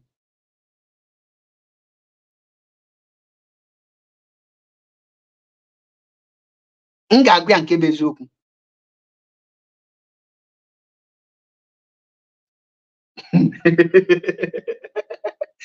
Echina so felis. E yara ponu di ewu na. O madu niile ụfọdụ ga-achị Biafra He's fighting for referendum. So wrap your own day on Oshihanile. Isos no umu Jesus kwazi. Umu Jesus kwazi to mejaga. Happen that we have seen them. I gana ganiru. Any one person got potassium near the offense of Matthias says that. And the Hanashi leadership and not check out draw the leadership to these things. And it cannot bring crisis in IPOB. Highest Ikegugi Ewa Obu Nikegugi will push you out. We must continue. Once you are tired, we will take you out. You can never bring say no religious war. And we are fighting to restore a Biafra where human beings will be thinking with their brain, not where one pastor will be somewhere remoting the brains of thousands of our people. Asi hatabaya. Asi ha mewe fake miracle, fake miracle. I funke buko bi popota no ka. Oshina ya with 21 idol. The village where matter the person where you onye ke onye won again at this village 21 idols, 21 alosi and the whole emagi. People are Potawashina Hamia is one of those hungry people, 300,000. Okay,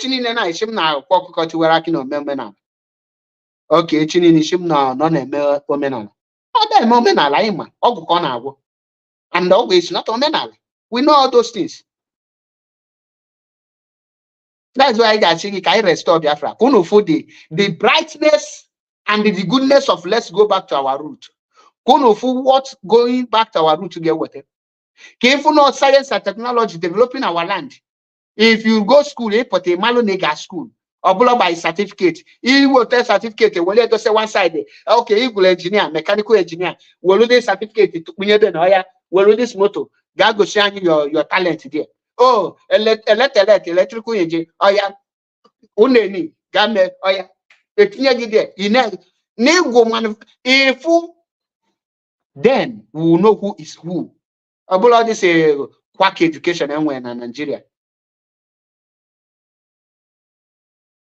Ngarapunu here. I remember my humble self, MAP Ezokubundo. We have come, Bonaya Dago.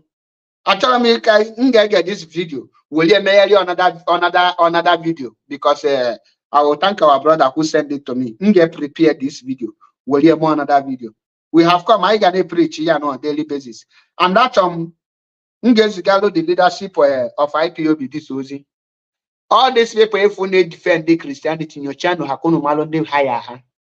I am one of those that was contacted to come out to be defending all this nonsense.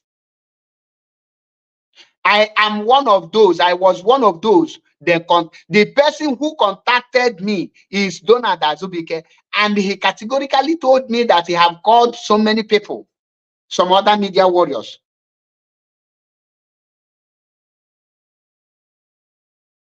Okay, what? Which I know, some of them, especially, indeed they paid us, but they have not returned the money. They paid us. Nelly paid us. All these people, if you still pay them again, they will do the same thing. So let us this issue to you people. Go and save yourself from mental slavery that we are of freedom. Any person who put this Christian religious rubbish booted on this table. Because these people want to divide us. Manunu and had the chance. Manunu throw who kwelwan. Obona hatchel of freedom. Let them go and relax. With the freedom hadia. Amachopo hachopo. With the freedom hadia may enjoy. Nobody will beat them. Nobody will refuse that from them. But let them step aside. Let us fight for the freedom of our people. And I get people go with mental slavery. Can save what have from there. And that is what Matthias Ezak is doing. All neighborhood that now Nigeria government have one US stop on Matthias Ezak today has stopped one. That is why they use Ebukobi. But Matthias has smarted them by saying, okay, why are you generalizing them? Mana Matthias na why is he calling name? Now I didn't for national general energy. You people think you are smart. We give you the chance to be pointing those people out and I say, no, why are you calling them? It's deformation of character. Now, for deforming Jesus.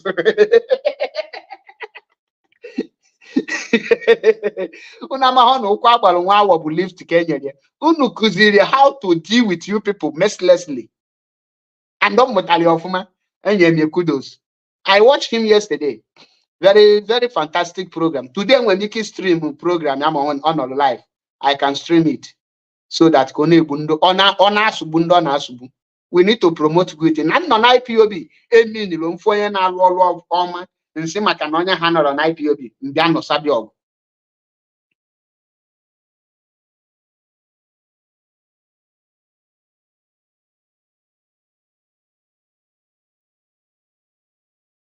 Ndiano Sahonya. Are they possible? So on this note, can see come line in them. I can book on one okay. MAP is Yokupundo. One na Biafra land. The same name suspension. You should go and serve your suspension. Alpha, no na go hawk transformer. I am here. Hey, Odogu. Okay, bubunu. Heart attack, heart failure, front and back. One now with full force now. You are using women broadcast.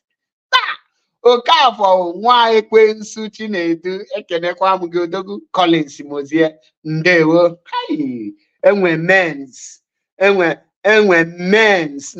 men can go here, Joseph Chibes, Ekenekwa Mugi, you know, so Felix, I salute you. Smith, Pima, Ndewo, Afakali, Nkwamazim, Ndega, Papa, Hapo, Yeda, Hyginus Madoka, Ekenekwa Mugi, Amechi Anslem, greetings from here. Maazị Obinna Chukwudi nwa Chineke ekenekwa m gị Odogwu and ekene every IPOB members nwanne ịmalụ na ị nọ na let's go back to our root ka m gwakwa unu let's go back to our root abụlọkwa ịgwọ ọgwụ ọbụlọkwa ije ositie ndị egede na ndị mbụ na ndị egede ịmalụ na ihe dị ịnwa anwa enweta gị ebe ị na-asị na ị na-ebute oke ite 2 by 2 ka anyị ga-eji wee pịawa gị isi. Ostino Onyeka ekenekwa m gị. Nne ekwechirigo m ọtị Biafra is restored. Ụfọdụ na-ebe mpụta broadcast asị maazị enye gị suspension do not broadcast mkpọ na agbagbuo gị. O nwere esime broadcast na ama m ka afọ ha gụgụ. Okay, mgbe ọbụla ha fụrụ iru a na-enye a lot of people heart attack. Ma guess what? Ụfọdụ na-aṅụ olu m. Hey, mana I am already taking. Adịgo m occupied. Okay? Anaghị m akpọ ntu maka ndị na-akpọ ntu ndị otu Ebuka Obi na Pope. Anyị ada akpọ ntu, anyị fụrụ ikpọ ntu as abomination. Na ka ya sịkwa anyị nọ ndị omenala wetara okpọ ntu. Okay, gba nwoke ibie. Hey, and then why are you still watching that TV? Stop watching him. We want his platform to fall. And my walkable, after, not how much. Urban nature followers, many of you man the strategy engine followers, but I choose to tell you the truth. You need not followers. I'm celebrity freedom fighter. I am not a celebrity freedom fighter. I'm a hardcore freedom fighter who stand on the truth. Not on a mission of revenge. I want to revenge, to fight for my forefathers. Let me fight for them. That people defeat here. Let me defeat those people back. Your father can only be proud of you when you fought his battle. When somebody killed him and the revenge on behalf of your father, the spirit of your father will now rest because someone okay. Are you a man? Ibunwoke. Ibunwoke.